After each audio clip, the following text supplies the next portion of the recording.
Ali, Ali, Ali, Ali, Ali, Ali, yeah. I praise Allah for these lessons. I'm striving to be the message, and I thank Allah for his blessings. Ali was the circle 7. I praise Allah for these lessons. I'm striving to be the message, and I thank Allah for his blessings. Ali was the circle 7. I praise Allah for these lessons. I'm striving to be the message, and I thank Allah for his blessings. Ali was the circle 7. I praise Allah for these lessons. I'm striving to be the message, and I thank Allah for his blessings. Ali was the circle 7. I praise Allah for these lessons. I'm striving to be the message, and I thank Allah for his blessings. Ali was the circle 7. I praise Allah for these lessons. I'm striving to be the message, and I thank Allah for his blessings. Ali was the circle 7.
Islam, Islam, Islam. Want to rise on the 7 and give all praises to the great God, Allah, our Father God, Allah, and honors to his holy prophet, honors to our holy prophet, Noble Drew Ali, El Hajj Sharif Abdul Ali, that is. Give honors to our Moorish kin once again, here, there, and everywhere, and therefore honors to all of you who are continuously honoring yourselves by being yourselves. We getting ready to come forth with another grand drawing from our Egyptian Adept Scribes. You there. I see you, Grand National Secretary of the State. Islam. Islam. Gratitude. Islamism. All right.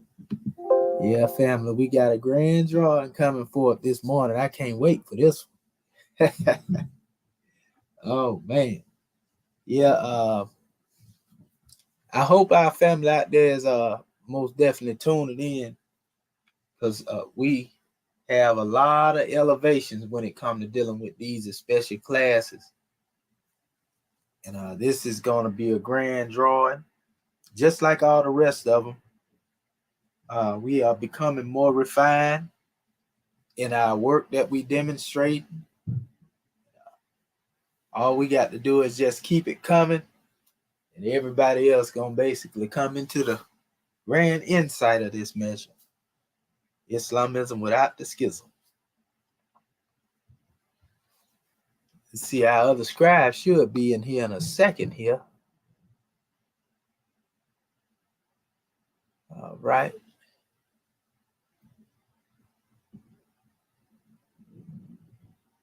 Let's give him a little chance here to get in here.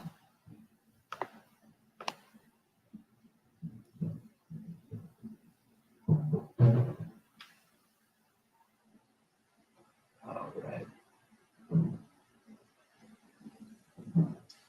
Let's see here.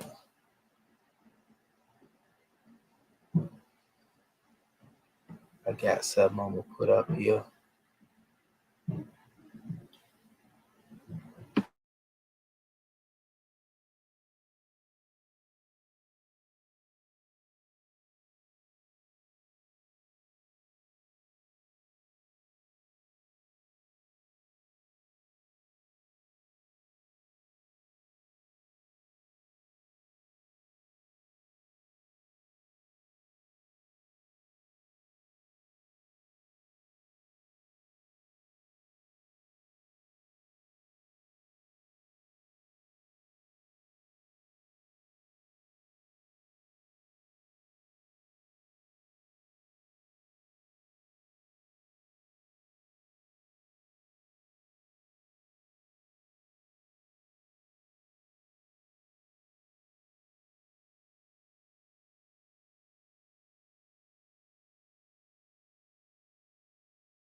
All right. 1 second, Grand National Secretary of the State. I'm resending the link. They say they didn't get it.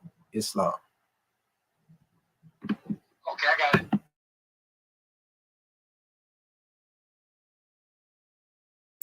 Islam, I don't know what's going on with these contraptions. I'll tell you.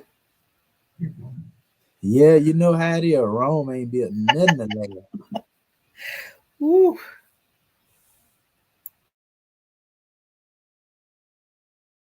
Okay, you can hang up. All right.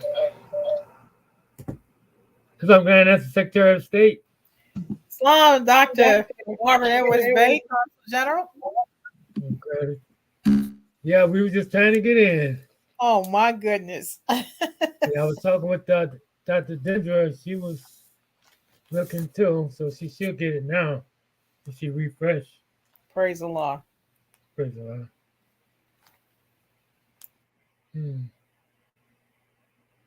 Yeah, I got some of it. I got the gist of it. You know what I mean? But I'm glad you do. What line did you do? I did line 4 of E.A.R.S, but I only picked out 2 of the determinatives or markers. Oh, okay. Look, I already told you I was a few chords slow now. Y'all got to bear with me. Well, yeah, you might have went a little bit further than me because I was just going into it and then breaking it down and yeah, the determinants mean anaglyphs, not anaglyphs. Yeah, the anaglyphs, people, places, and things. Right. Because I was looking at I did number 3, and like in the first phrase or letters, it was 1 with his legs. Islam family. Okay. Islam, that's Grand Secretary. Islam. Islamism. Adeptus I'm gonna have to go first, so I can get mine out of the way when we start. What you saying, Brother Evans Bay? I say I'll probably go first because I probably didn't do something. No, you can't go first. No, you can't go first. We all going first. I don't know if I did, right? No, I'm the wounded one. But I know I got some more questions. I got questions. Can we ask that question before we get started? Well, I'm sure you'll probably give you an opportunity. Yeah, before we go to the public. No, y'all gotta let the patient go first. Oh, I know that's right. No, I'm just kidding. Like I said, it's long. Y'all know we live, right? Oh, yes. We live. No, we didn't know that. No, yes. I didn't know that. You joking, right? No, he's not. Oh, Islam. It's all right. It's all right, boy. my goodness. Praise be to Allah. No, y'all all right. Y'all all right. The scribes. So Islam. We got our brother Bachi Bey in here. I ain't heard nothing. I ain't hear him say nothing. Oh yeah. Our good brother here. Islam Bachi Bey. Islam family, Islam. I'm sitting up here laughing. All right, so straws. Islam. Yeah. I'm trying to pull this thing up because I want to open up a little different. I was actually gonna do the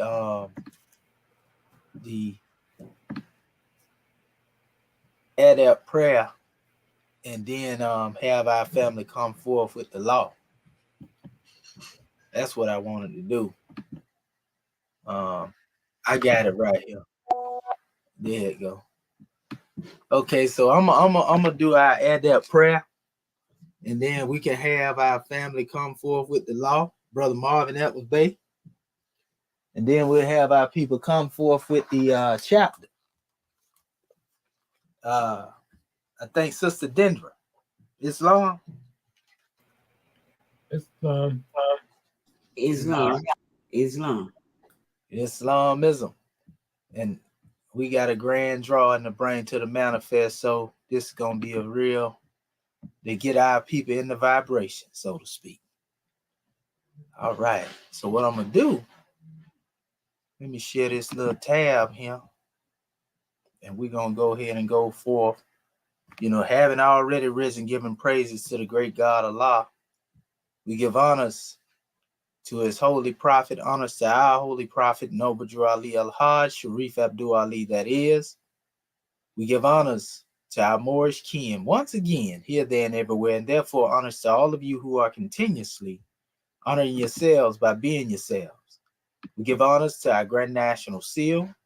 We give honors to our Grand National Emblem, National Flag, Divine Constitution and bylaws, and honors to all of you who are indeed a living manifestation and personification of everything that our holy prophet brought to make us a nation. But I will be coming forth now with our ancient Egyptian Adept Moorish prayer. And we just ask that you open up your hearts and minds as we open up the way. Islamism.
Islam, family, Islam.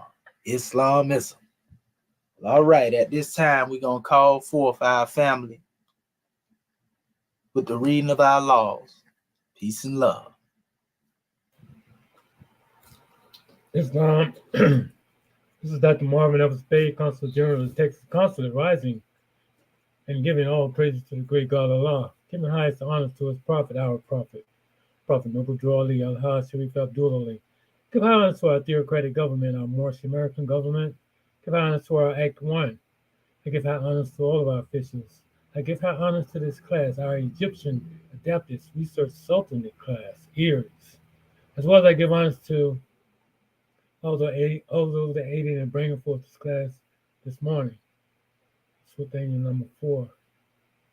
I give honors to everything that is Moorish, our flag, our seal, our emblem, our divine constitution, our Holy Quran, our Book of Ali, our 101, 102s, our Exhuman of a Nation, all of our divine revelation, I give honor. I give honor to the forerunner, Dr. Marcus Mosaic Gabriel, as well as I give honor to the ancestors whom shoulders we stand upon. Now we'll be reading our divine constitution of Moorish America. Salvation, our God, unity. Act 1.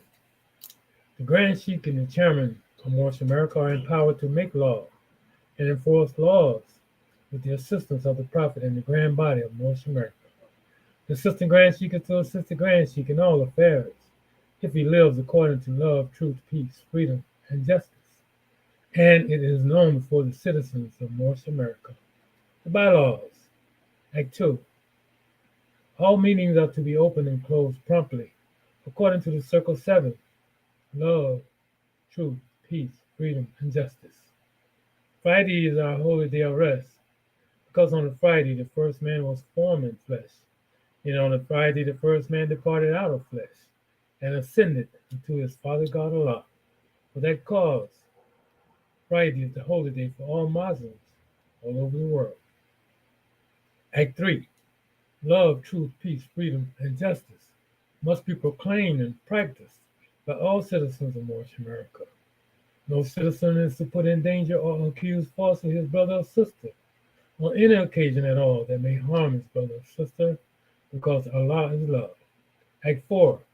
All citizens must preserve these holy and divine laws, and all citizens must obey the laws of the government, because by being a Moorish American, you are a part and parcel of the government and must live the life accordingly. Act 5. No organization of Moorish America is to cause any confusion or to overthrow the laws and constitution of the said government, but to obey hereby. Act 6. With us, all citizens must proclaim their nationality, and we are teaching our people their nationality and their divine creed, that they may know that they are a part and a parcel of this said government, and know that they are not Negroes, colored folks, black people, or Ethiopians, because these names were given to slaves by slaveholders in 1779 and lasted until 1865 during the time of slavery. But this is a new era of time now, and all men now must proclaim their free national name to be recognized by the government in which they live and the nations of the earth. This is the reason why Allah, the great God of the universe, ordained Noble Drew Ali the Prophet to redeem his people from their sinful ways. The Moorish Americans are the descendants of the ancient Moabites, whom inhabited the northwestern and southwestern shores of Africa. Act 7. All citizens must promptly attend their meetings and become a part and a partial of all uplifting acts of Moorish America. Moorish Americans must pay their dues and keep in line with all necessities of Moorish America, and then you are entitled to the name of faithful.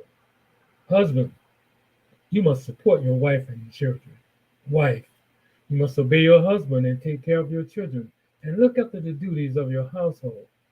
Sons and daughters must obey father and mother and be industrious and become a part of the uplifting of fallen humanity. All Moorish Americans must keep their hearts and minds pure with love and their bodies clean with water. This is This divine covenant from your holy prophet, Noble Drew Ali, through the guidance of his Father God Allah. Prophet Noble Drew Ali, peace and blessings be upon him, founding father and framer of the divine constitution and bylaws of North America. Islam, I'll turn this meeting over to our National Grand Secretary of the State of Virginia. Pardon, of South Carolina, Dr. Dendra Ani Akurta Bay, Islam. Islam, God man. I am Dr. Dendra Ani Akurta Bay. But first, let me rise and give praises to our great God Allah. I give honors to our holy prophet, Noble Drew Ali. I give honors to Act One, and I give honors to our Consul General of Texas for opening us up according to law. And I give honors to our National Assistant Grand Chief for that beautiful prayer, opening us up with prayer. And at this time, I will be reading our chapter coming from our Holy Quran. We are on chapter 40, and it reads, The resurrection of Yehoshua. Pilate places the Roman seal upon the stone door of the tomb. At midnight, a company of the Silent Brotherhood march about the tomb. The soldiers are alarmed. Yehoshua teaches to the spirits in prison. Early Sunday morning, he rises from the tomb. The soldiers are bribed by the priests to say that the disciples had stolen his body. Islam. The tomb in which they laid the body of the Lord was in a garden, rich with flowers. The garden of Salome and Joseph's home was near. Before the watch began, Caiaphas sent a company of priests out to the garden of Salome that they might be assured that Yehoshua's body was within the tomb. They rolled the stone away. They saw the body there, and then they placed the stone again before the door. And Pilate sent his scribe, who placed upon the stone the seal of Rome, in such a way that he who moved it would break the seal. To break this Roman seal meant death to him who broke the seal. The Jewish soldiers all were sworn to faithfulness, and then the watch began. At midnight, all was well, but suddenly the tomb became a blaze of light, and down the garden a troop of white-clad soldiers marched in single file. They came up to the tomb and marched and countermarched before the door. The Jewish soldiers were alert. They thought his friends had come to steal the body of the Nazarene. The captain of the guard cried out to charge. They charged, but not a white-clad soldier fell. They did not even stop. They marched and countermarched among the frightened men. They stood upon the Roman seal. They did not speak. They unsheathed not their swords. It was the Silent Brotherhood. The Jewish soldiers fled in fear. They fell upon the ground. They stood apart until the white-clad soldiers marched away, and then the light about the tomb grew dim. Then they returned. The stone was in its place. The seal was not disturbed, and they resumed their march. Now Yehoshua did not sleep within the tomb. The body is manifest of soul, but soul is without its manifest. And in the realm of souls unmanifest, the Lord went and taught. He opened up the prison doors and set the prisoner free. He broke the chain of captive souls and led the captives to the light. He sat in council with the patriarchs and prophets of the olden time, the master of all times and climes. He met, and in the great assemblies he stood forth and told the stories of his life on earth and of his death in sacrifice for man, and of his promise to clothe himself again in garb of flesh and walk with his disciples, just to prove the possibilities of man, to give to them the key of life, of death, and of the resurrection of the dead. In council, all the masters sat and talked about the revelation of the coming age, when she, the holy breath, shall fill the earth and air with holy breath and open up the way of man to perfectness and endless life. The garden of Siloam was silent on the Sabbath day. The Jewish soldiers watched, and no one else approached the tomb. But on the following night, the scene was changed. At midnight, every Jewish soldier heard a voice which said, Adon Misha Kumi, which means, Lord Yehoshua, arise. And they supposed again the friends of Yehoshua were alert, were coming up to take the body of their Lord away. The soldiers were alert with swords unsheathed and drawn, and then they heard the words again. It seemed as though the voice was everywhere, and yet they saw no man. The soldiers blanched with fear, and still to flee meant death for cowardice. And so they stood and watched. Again, all this was before the sun arose. The heavens blazed with light. A distant thunder seemed to hurl forth a coming storm. And then the earth began to quake. And in the rays of light, they saw a form descend from heaven. They said, Behold, an angel comes. And then they heard again, Adon Mishi Kumi. And then the white robe from trampled on the Rome seer, and then the white robed form trampled on the Roman seer, and then he tore it into shreds. He took the mighty stone in his hand as though it were a pebble from the brook, and cast it to the side. And Yehoshua opened his eyes and said, All hail the rising sun, the coming of the day of righteousness. And then he folded up his burial gown, his headband, and his covering, and laid them all aside. He arose and for a moment stood beside the white robed form. The weaker soldiers fell to the ground and hid their faces in their hands. The stronger stood and watched. They saw the body of the Nazarene transmute. They saw it change from mortal to immortal form, and then it disappeared. The soldiers heard a voice from everywhere. Yea, from everywhere it said, Peace, peace on earth, goodwill to men. They looked. The tomb was empty, and the Lord had risen as he said. The soldiers hastened to Jerusalem and to the priest and said, Behold, the Nazarene has risen as he said. The tomb is empty, and the body of the man is gone. We know not where it is. And then they told about the wonders of the night. Caiaphas called a council of the Jews.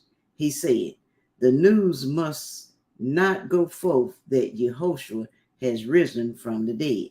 For if it does, all men will say, He is the Son of Allah, and all our testimonials will be proven false.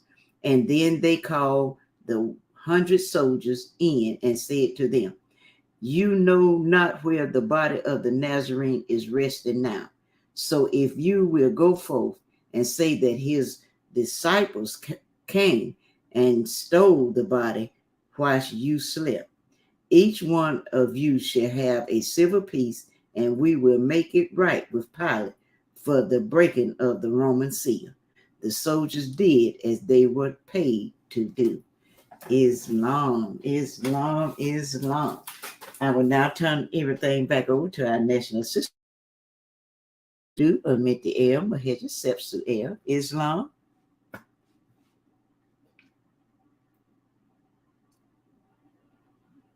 Islamism, Islam, Islam, Islam. Islam, Moorish America. Well, having already risen, we continue to rise in ascension, giving praises to the great God Allah and honors to his holy prophet, honors to our holy prophet, Noble Drew Ali. El-Hajj Sharif Abdul Ali, that is. We want to give honors to all of the scribes that are on the manifest to bring forth their assignment, which we know going to be a grand measure. Because we all in this together. And so we ain't going to even waste no time. We just going to sit back and be taught and be elevated. So we can't wait. All I can say is, who want the flow? Islam. Who going first? Islam. Well, I'll jump on at this. We got. Oh, I know ain't nobody shy now. Islam. All right, Sister Curtis, man, you got it. Islam. No, we're not shy. We just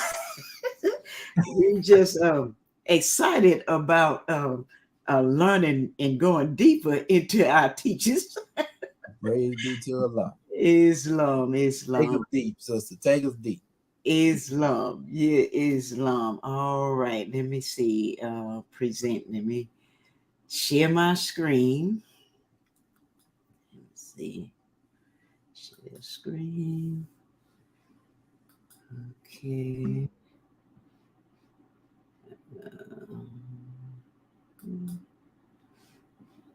Let me see. Oh, let me see. Share entire screen.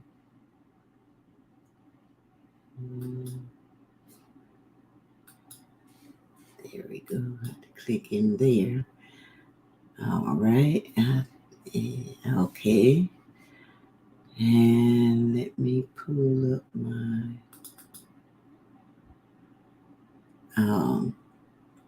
my assignment.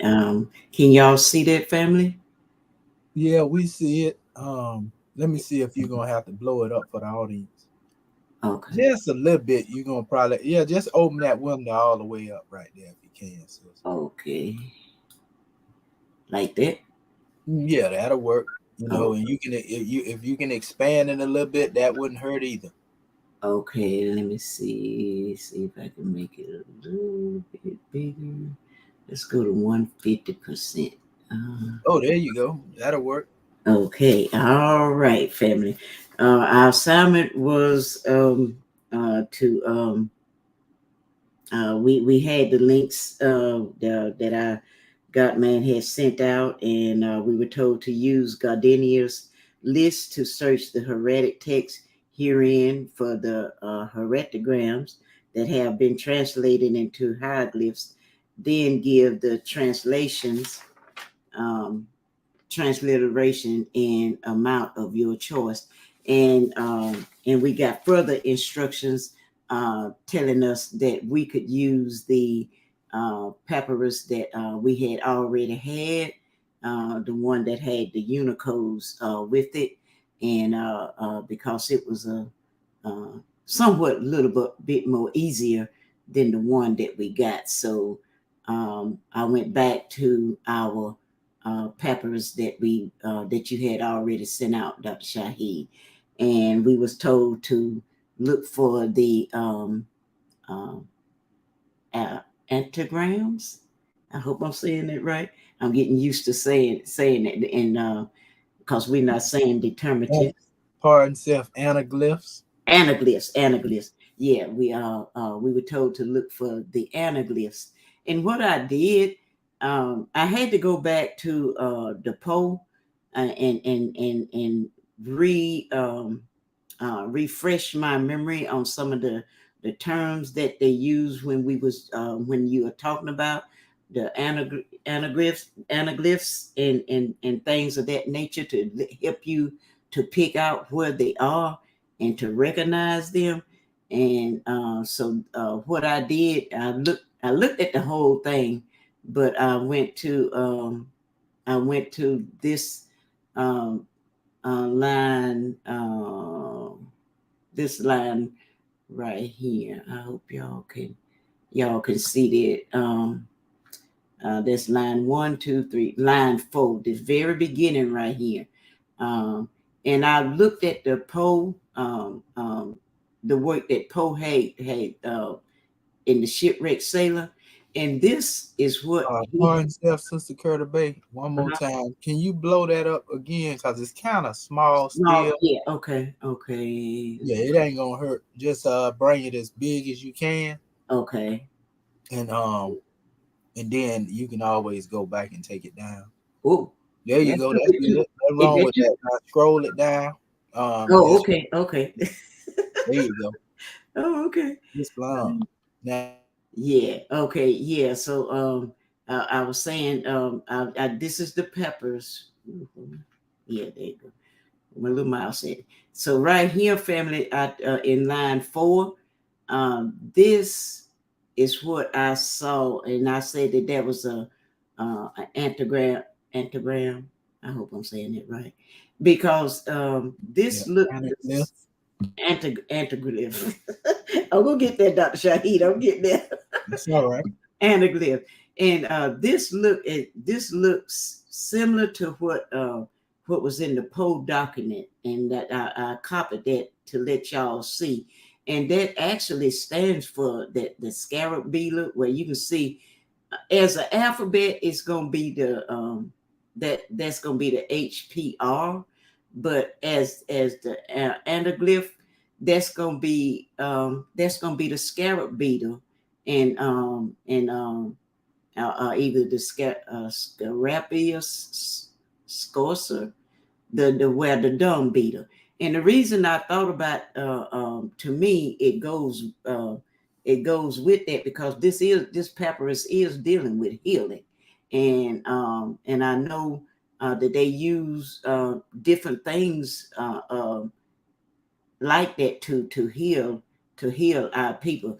But this whole thing, to me, I didn't try to do all of it, because from this alphabet, this here, to me, that's where you're supposed to stop it. If I understood what Poe was saying and his breaking down the directions on how to recognize these things, to me, you're supposed to stop right here. And but I didn't try to, because I wanted to make sure I was doing everything right. And the next one that I picked out was this one. This symbol is on line 2 right here. Let me go back up. Line 2 right here, but I put a question mark by it because that looked like it right there. And as you can see down here, and if I was correct, that's gonna mean if you try to make the alphabet out, it will be the GM. But the meaning of that is that it was the GM bird, a black ibis. That's the black ibis. And once I get to the place where I can figure out that whole line and put the meaning, put it all together and make a sentence out of it, I'm thinking that it'll make more sense to me. But I saw a lot of things in here that I used to would say, like this thing right here and this right here. I would say that was the alphabet, but when I read the instructions and stuff, but I kind of that's what I need help with, because I'm thinking now that that's the Anaglyphs, instead of just one alphabet. So that's what I had, family. Islam. Yeah, pardon self. That's actually a H and a F together. Okay. Mm-hmm. So that's a trilateral, but that's good that you was able to see that triliteral pardon self. Right. That's what we're talking about. Because if you go over a little bit to the far, not on that same line, go over a little bit. This way? Keep going. Keep going. Right there. Yeah, I For had. example, Mm-hmm. that's the G and M right there. Okay, so that's a G Uh, and M. uh, yeah, G and M together. But what I'm saying is like basically being able to identify. Uh-huh. We didn't go into the biliterals and triliterals or whatever, but you already know what a single alphabet look like because we familiar with it. Right. You know what I mean? And basically, we just getting familiarizing ourselves with certain things that are grouped together, so that we will become more, that we will recognize them a little better. You know what I Right. mean? Like, Yeah. it's a couple of them in there like that. Throughout this paper, I see them all over the place. So the key is just getting us to identify with those things. But it's good that you've seen that, and that's the whole thing, being able to differentiate, what is a single alphabet, from mainly the anaglyphs, which they like to call determinatives, or like you caught on that right there. That's good. That's a good eye right there. So it's still the alphabet, but the thing is about it is two together. So, that's a biliteral. Okay. So how do I know and see that's where I need more clarity on. Okay. So I know we had the biliteral and the triliteral. So but when will I be able to look at it and say that's the anaglyph, versus the triliteral? How do I distinguish? Well, most anaglyphs are single. Oh, okay. So most anaglyphs are single. They don't consist of two signs together like that. You see what I'm saying? Oh, okay. Yeah, Okay. most anaglyphs are single. They gonna be single. Okay. Yeah. Okay. Yeah. And then if it's a bilateral. Two signs look like they infused together, that's a biliteral. Okay. And if you get real wacky, then that's a triliteral. You know what I mean? Yeah. But Yeah. mostly you're gonna see biliterals, Okay. more often than you would probably see a triliteral. Okay. And then this sign here too, it's also in this line. It's over here again, and it's over here again right here too. And it was just a lot of things that jumped out at me in this, but I didn't know whether to put them down how to put them down as. And even up here with this here, like the three finger, I think he was saying that's supposed to be like the end. Correct. The three ends. But I didn't. I forgot to write that down. What that would mean as the glyph. But anyway, it was just I just looked all over and I saw different things that jumped out.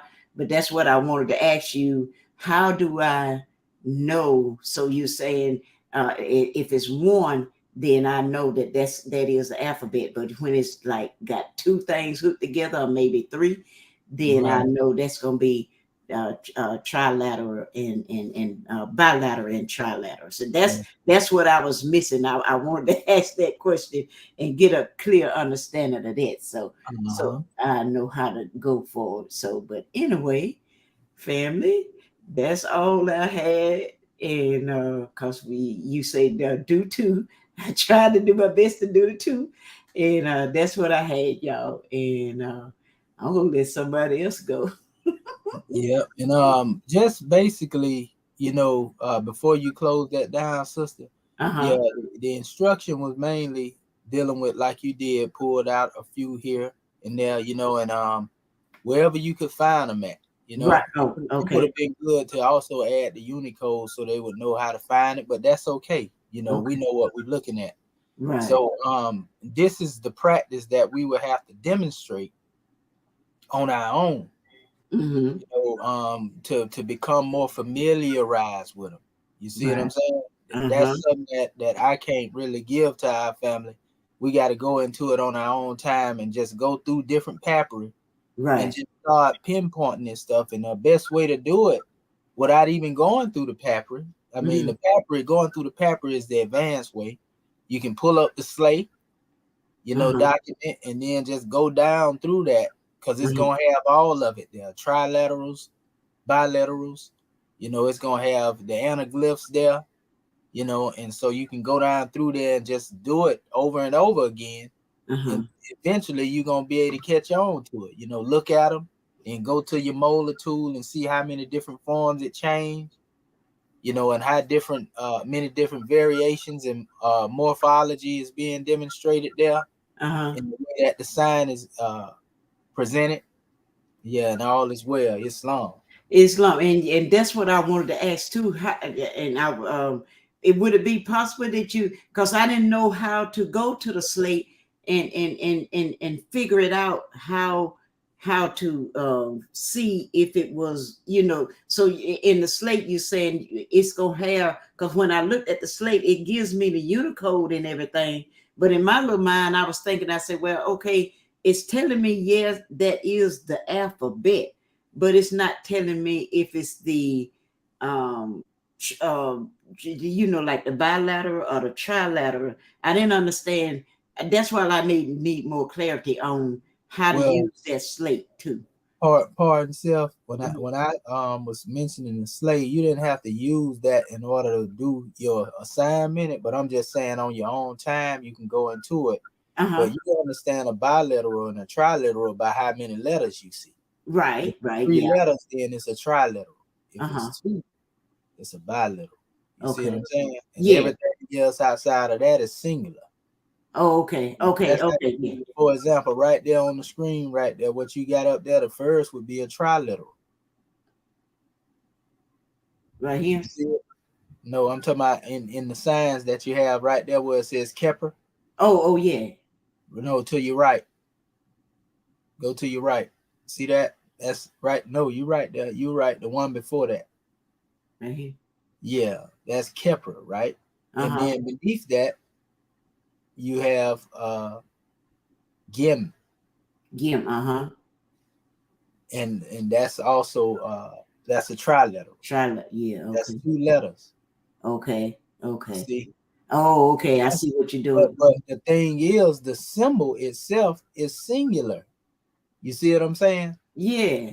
So in the terminatives, as they like to call them, right, or what in the anaglyphs, when you look at that particular measure, though it is singular, the word is expressing a word. It's not expressing like a or B or C alone. You see what I'm saying? You'll never see that. It's talking about people, places, and things. See what I'm saying? And so what you see here, when it's rolled out, that's a triliteral in that particular expression. You see what I'm saying? So there's a connection there, but there's also a distinction, because when you look at certain other measures, you're going to see 2 signs together, infused together, 3 signs. You see what I'm saying? Yeah. So those also will be like your bilateral, triliteral as well. But this is just a complete word here, because it's saying what it stands for. You may see more letters than that then, based on what type of symbol it is that you bring for. For example, if I were to pull up the image of a coffin, the actual words, cursu, and you'll see the K-R-S and the W, or sometimes some people put the U over there without the vowel. Right. You know what I mean? And so when we get into that right there, I wouldn't use the term quadrilateral, because there are words that get longer than that. You go to the extent of really of these things being words. Right. Words as a whole, but then you have your bilaterals and triliterals that's in there as well. Right. And that's what you just said. That's what I needed to hear. I'll go back and play this again and just listen to what we are going on now, because those were some of the questions. How am I gonna know? Is the alphabet? Then you got the trilateral and the bilateral. How am I gonna know? Yeah. I got you. I hear you now. That's what we trying to That's the whole purpose of this class, to get our people familiar with this, so that, and most of the time when you see that in a particular flowing sentence, these things, the anaglyphs as they are, like a lot of people like to use the term determinant. This is really the break in the sentence. Right. Right. You understand? That's basically because those things they like to try to say are indicative or indicators of what's being said.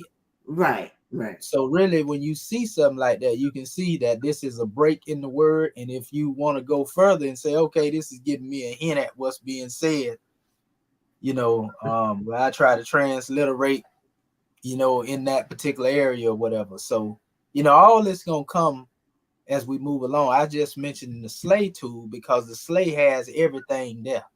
And I was saying, if you go into that particular document outside of this assignment, don't think of this assignment, and just read from the top letter. Okay. And then open up your molar tool, open up your Aku tool, Okay. and just vet them, letter by letter. All you doing, you ain't really trying to transliterate now. You just looking at the letters. Okay. Okay. Like you go and you find it in the slate.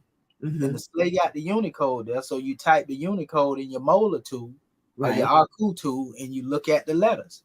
Okay. You see what I'm saying? And I'm saying that this is an exercise that we should always be doing on our own time whenever we have that time. You see what I'm saying? And what it's going to do is familiarize you with the signs.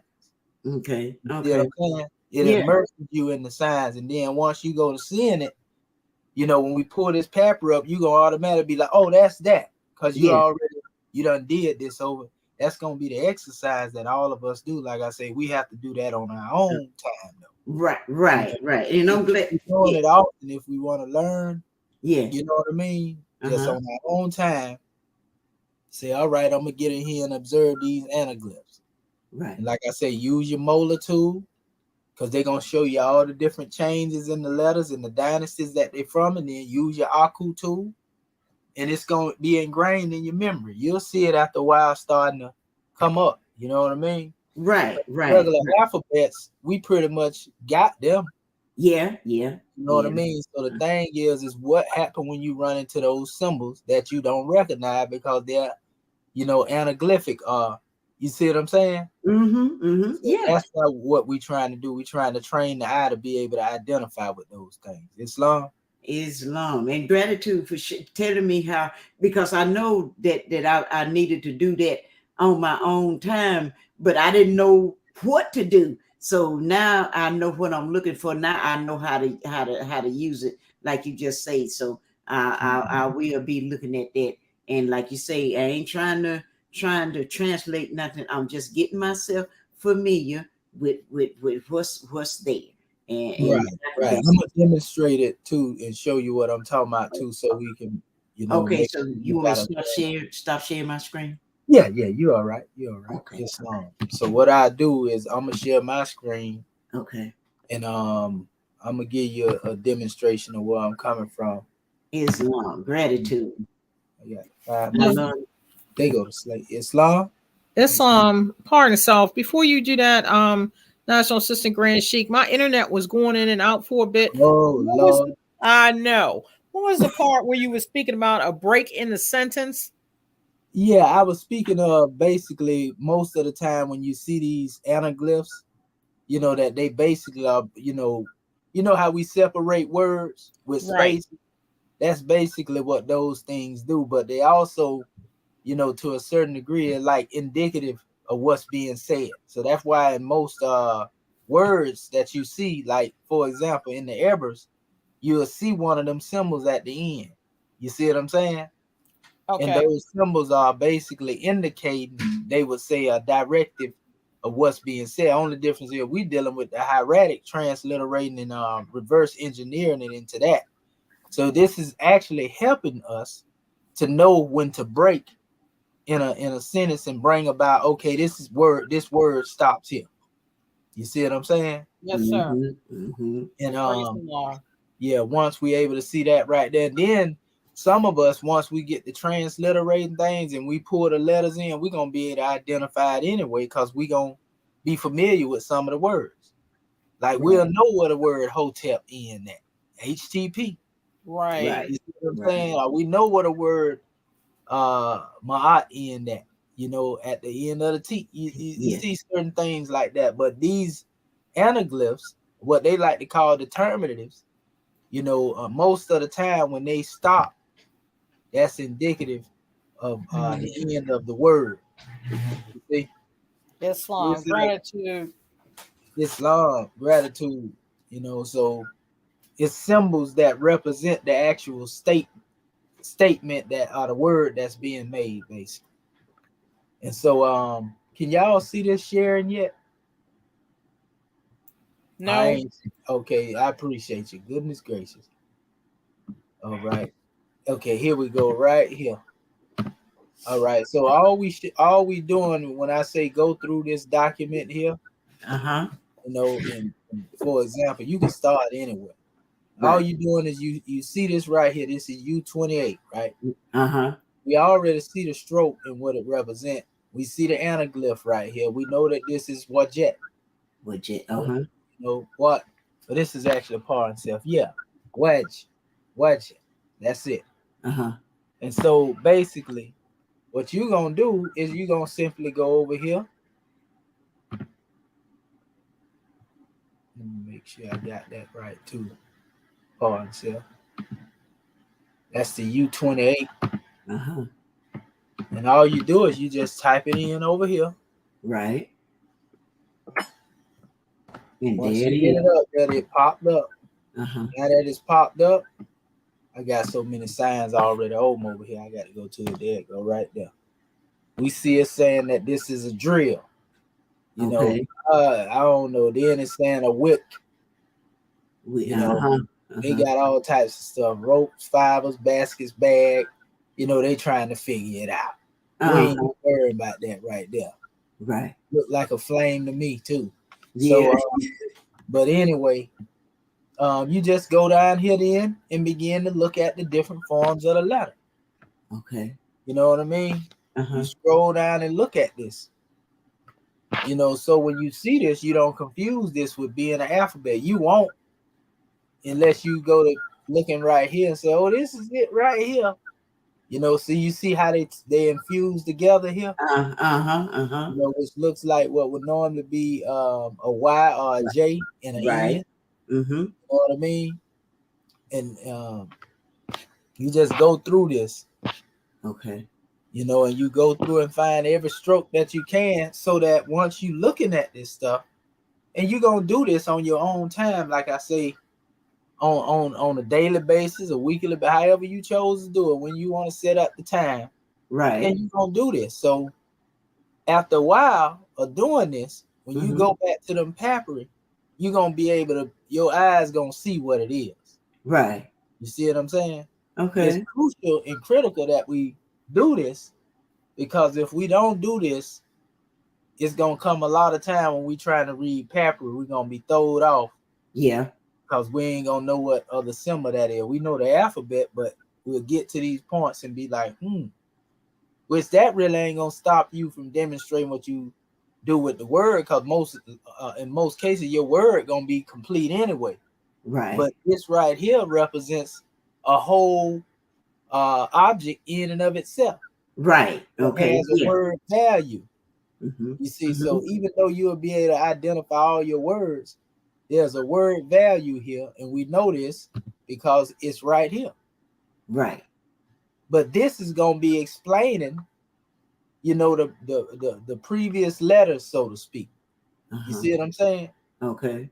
It's like writing something out and then drawing a picture of the thing that you're writing. Okay. Yeah. You see what I'm saying?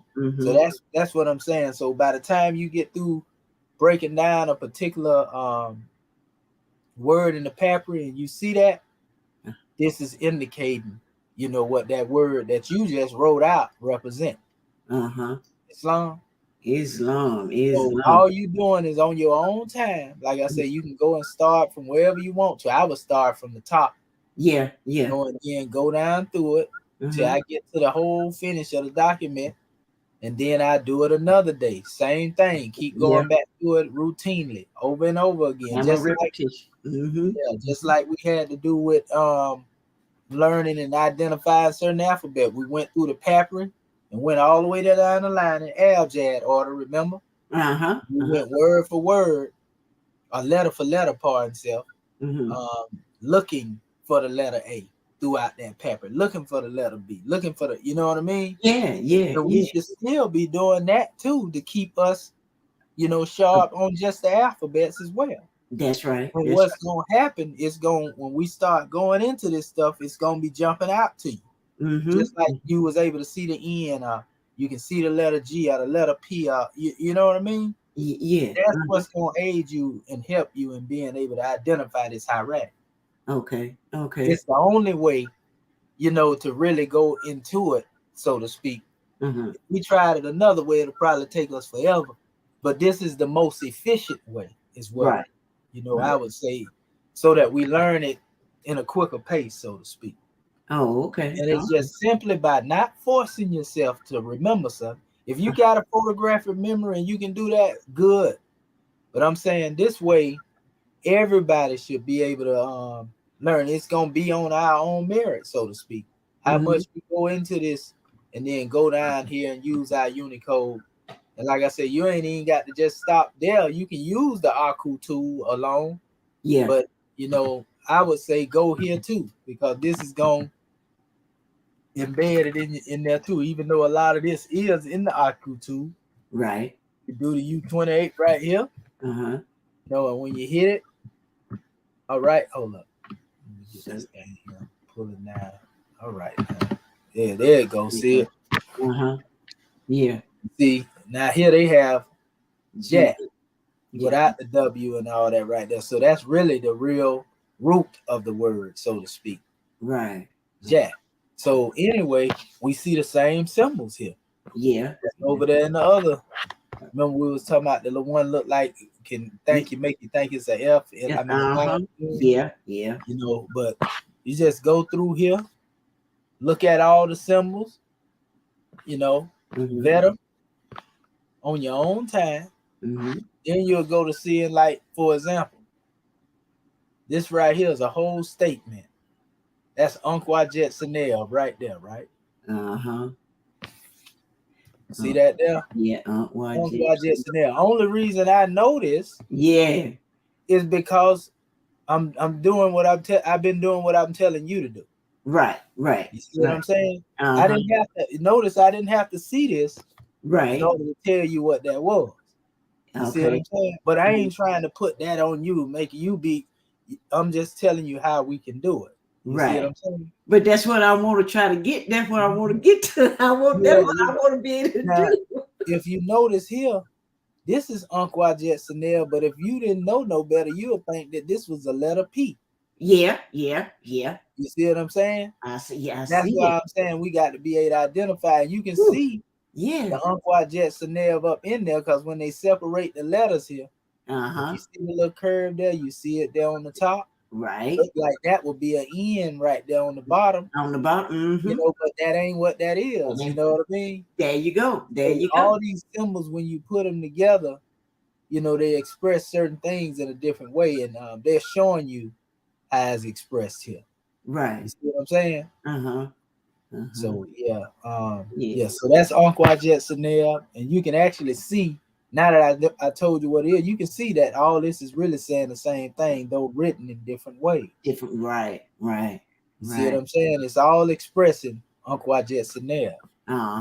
So what I would do is keep going down, and all this gonna be based on the dynasties that this is in. See, you looking at this right here, as small as it is, it's a certain.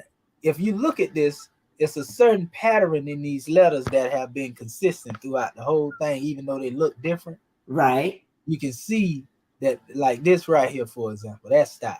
Now look at this, and this is a different style, but you can see the resemblance a little bit. Exactly. And like this one, they didn't connect, this L-shaped thing like they did over here, but you can see. You see? And so that's basically what it is. So you training the eye be able to see it, because if not, you'll be thinking this is three of the same letters right here. There you go. So that'll have you stuck. Like it's stuck like Chuck. Yeah. And this is just a whole nother word altogether. Jet and I don't know what this is up here. It says Rome, look like a Roman intervention, I guess. I don't know. Let's see. They didn't even put it. See, they didn't even put it out there. They didn't even write it out. But I know that's the symbol, and it's probably a reason. That means they're looking for more data on it. Right. They didn't put that in there because these tools are still evolving as well. Right. Right. So mainly, that's the symbol right there, singular. Uh-huh. And in Dynasty 5, that's the way it started out, and then it go all the way up. Yeah, it go through different. Well, these are different strokes. Uh-huh. Like how they have them in there. So these are different strokes. Oh, okay. Okay. Yeah. So, but yeah, when you look at them like that, that's how you do it, and then you just go on to the next letter. Right. And so after a while, the more you go into papyri, like that's the thing too. You can actually pull this up and then go down through papyri. That's another thing. You can go into some papyri and see, well, where will I find this at? Oh, okay. You can. That's if you want to really spice it up. That's your thing. I ain't telling you to do, but I'm saying if you want to, right? You just go off into it. It's a whole bunch of tools. This is the same stuff here. This is the molar tool outside of that particular site. Okay. I want to show you what I'm talking about. Okay. Now, see what you doing. This really helped me. Show me when you show me and give me the example. Walk me through like that. See, I pick up. I can follow you real good like this because I'm visual. I like to see and show me how you do it. So gratitude, God, man. I really appreciate this. Yeah, all is well. No problem. All us do, I know. But I'm just all is well, no problem. And this is just a random portion of the papyri. And I'm just looking right now to see if they had a letter in that particular area. Like for example, I can see this is a W right here. Just jumped out at me already over here. I'm looking for the actual symbol we just looked at. Up. Okay. You know what I mean? It may be in here, maybe not, may not. But out of all this right here, it got to be in here somewhere. I would think. Should be. So let me see here. Just going through here. Again. There you go, right there. Yeah, there it is. You know what I'm saying? That's it. Yeah, right yeah, that's it. Okay. Right there. You know what I mean? So and then I would just go through this document and see some more and see how many else. And I know that's jet. I know the jet is the way of expressing that. Let me see what's over here beside it because I didn't go there. It looked like an M right there, but it's kind of the M with the Y connected to it, like Mary. Right. Mary. Mary jet. And this looks like an A right here, but I would have to go and vet that right there. Yeah. This look like that's Y. That's a double Y or M. Yeah. So that's what I'm saying. Like once you are able to look through it, just like I'm able to hit it like that, like we know, for example, if I tell you this is a B, that's a B. Yeah. That's a letter M right there. M, yeah. This is R. R right here. This is a R. You know what I mean? Yeah. And so that's what I'm saying. We just go there. Go again. They go to symbol. See it? Oh yeah. There it is. See it? Symbol again. And so that's what you do. You just find it and then just pick a random papyri like this. You ain't got to try to transliterate the papyri. Right. You just identify them with the different letters in there. Right. You know what I mean? Yeah. So that's what's gonna make you more familiar with it. Like for example, out of all these right here that you see, see that's that P right there that I was talking about that looks similar to that other thing, but it got an R above it. Right. See, and that's a G right there. Yeah. Some people say K, depending on who it is. That's the N that you often talk about. But this would be the end of the word that's being stated right here. See, this is what we call a anaglyph. Expression here.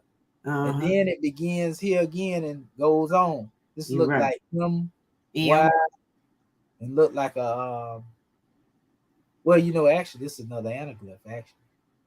And Yeah. I can go up there. This is actually what they would have normally as a man sitting down with his hands in praises or whatever the case may be. Yeah, because I saw something when I was studying the Pope. Studying yeah. So I can see that, and Yeah. that's what we're trying to get to where we can identify these things. Because if we don't, they'll throw us off. Yeah, because I've been trying to say that was the A hooked on to something, see where it coming down. I've been thinking that maybe that was the A, I'd have been stuck right there. Right. Trying to figure out, yeah. Right.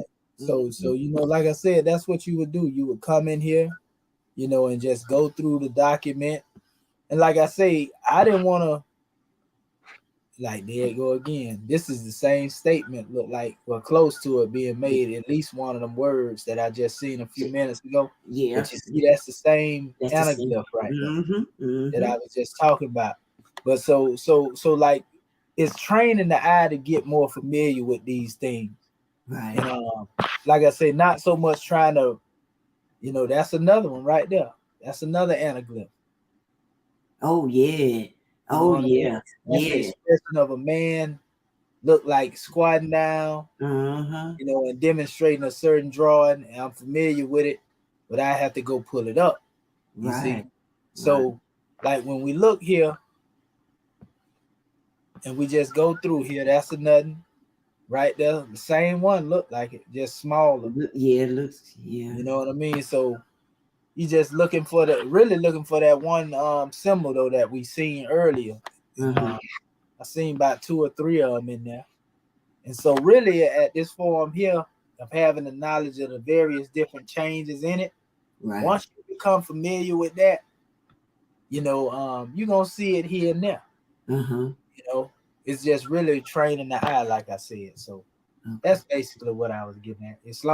Islam, gratitude. Woo. Trying to get you to. We already know that y'all got the capability of dealing with the transliteration. We already seen that. Right. That's just more practice. Yeah. The more practice, the better you're gonna get at it. Right. But at this time, we just trying to identify with what would hinder us. Like, look at here. Like these right here, I'm seeing a pattern right here. I'm gonna show you a pattern. You see that right there? That glyph symbol? I'm seeing it right there. It is, yeah. It right there again. I see it there. I see it there. You see how they just jumping out at me? And those would be more like a bird. Yeah. You see? Yeah.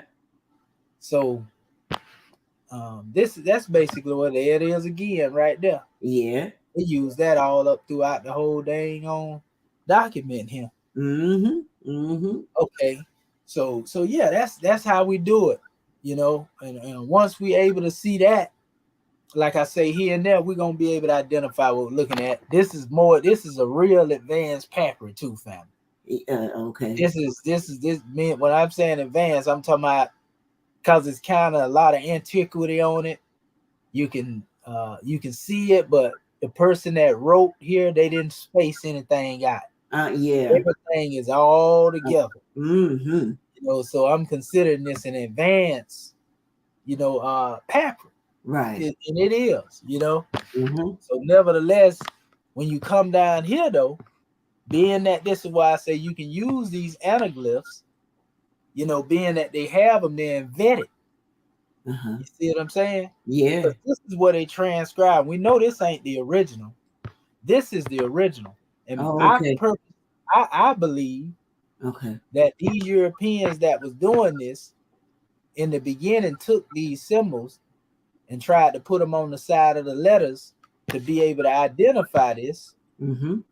Use them as markers, just like I said. But what I believe they did is purposely hid this up under this. They published this. This is what a brother said. That's what they did, though. Right. He said that Gardenia didn't put the hieratic out there. He put these transcriptions out there.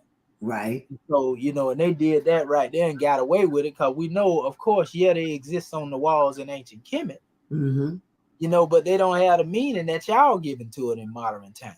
That's right.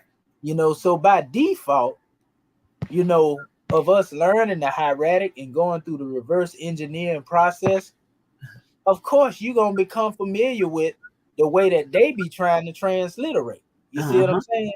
Yeah. But we know that's not the way. Right. This is what they was really transliterate. You see, and so these symbols that they put on it, as we said before, they transcribed it into this. In other words, this would make it easier to them to be able to identify what they was trying to read up here. Right. But it ain't guaranteed that these symbols at all, they match up to that. You see what I'm saying? That's the way they tried to depict it. Right. We're going through all the signs and every one of them they can find that was in Kemet, and then we're going to look at this, for example, the red here. Then I'm going to come up here and try to match that up. Yeah. That sign don't look nothing like that. Like that.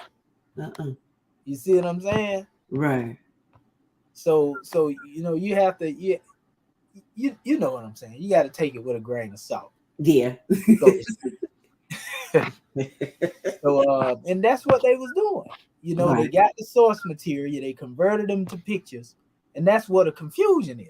Now, had they went through this thing and told you, all right, we're gonna use these pictures as guidelines to be able to identify these letters, because that's a lot to be trying to read. Rather than tell you that, they go and transliterate or transcribe into this and write all the materials in this. So now when you go back here, man, it's going to be trouble for you to be able to transliterate what's being said if you don't know the methodology. Right. Got to remember, they wasn't the ones who was transliterating this stuff either. It was actually the Coptic Christians and the Coptic, the original native Egyptians that they was going to, that was giving them this. You see what I'm saying? Yeah, yeah. So now, for example, okay, when I look here, and all they did is when they put their own definition on it. They go to symbol right there. Yeah, yeah. Right beside each other. Yeah. Remember I was talking about the little bird symbol? Even though I didn't I basically, by having the knowledge of it, I could see what it is. And I told you they threw out the whole document. It's just that simple. And so what happened is, once we train our eye, by default, we have to reverse engineer this stuff back to its erratic form. Right. Unfortunately.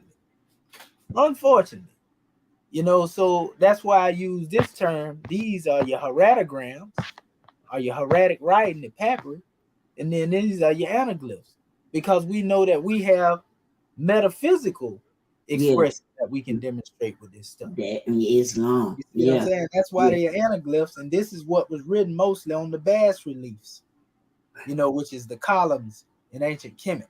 You see what I'm saying? Yeah. So like I say, by default, because they tried to associate these with letters, it's really the hieratic. And that's why right now, for example, you got different people in different cultures saying that they can decipher the hieroglyphics with their own language. Reason being, because remember, the hieratic gave birth to the Demotic. Right. Demotic gave birth to Arabic and what they like to call the Coptic. The Greek evolved out of that. So if you take certain alphabets, knowing that a lot of English alphabets have a correspondence to the Greek or the Arabic or whatever, you can make your own alphabet. In the case of Champollion, he didn't use hieratic. There was no hieratic on the Rosetta Stone. Right.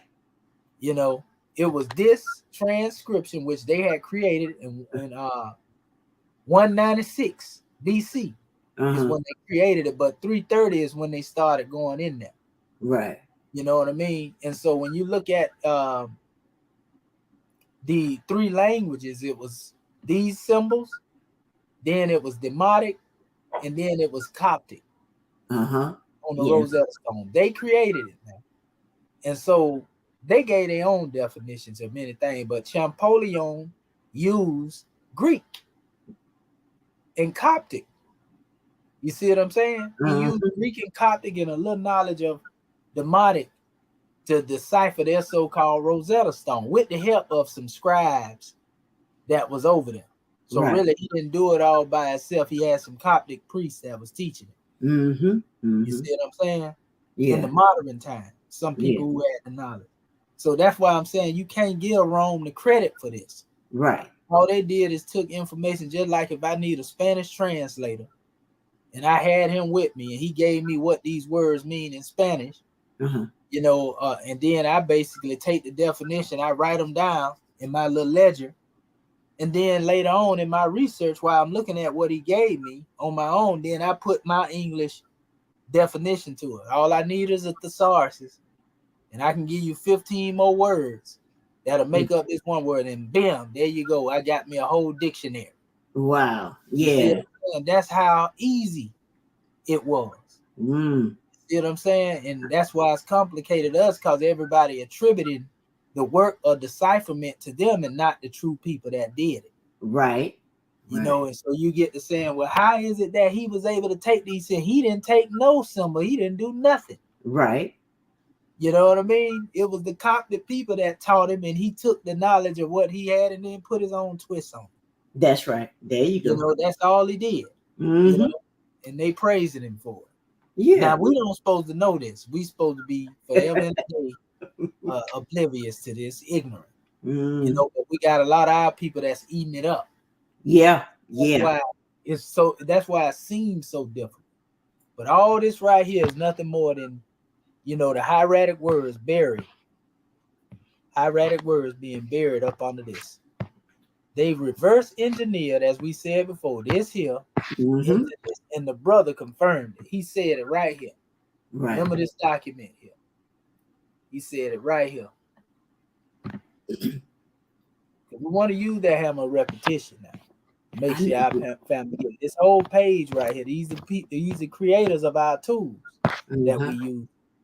You know, everything came together full circle. I didn't even know it was the same people till we went through it. Right. He tell you right here.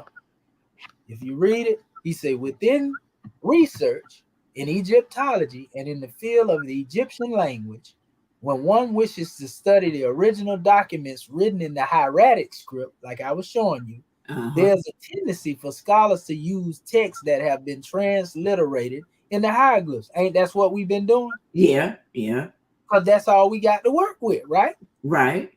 And he said, which should be called transliterated texts. He says, as primary sources, right? Saying that we've been using these as primary sources. Right. That's what's going on with the Egyptian community, so-called. They're using the pictures as primary sources.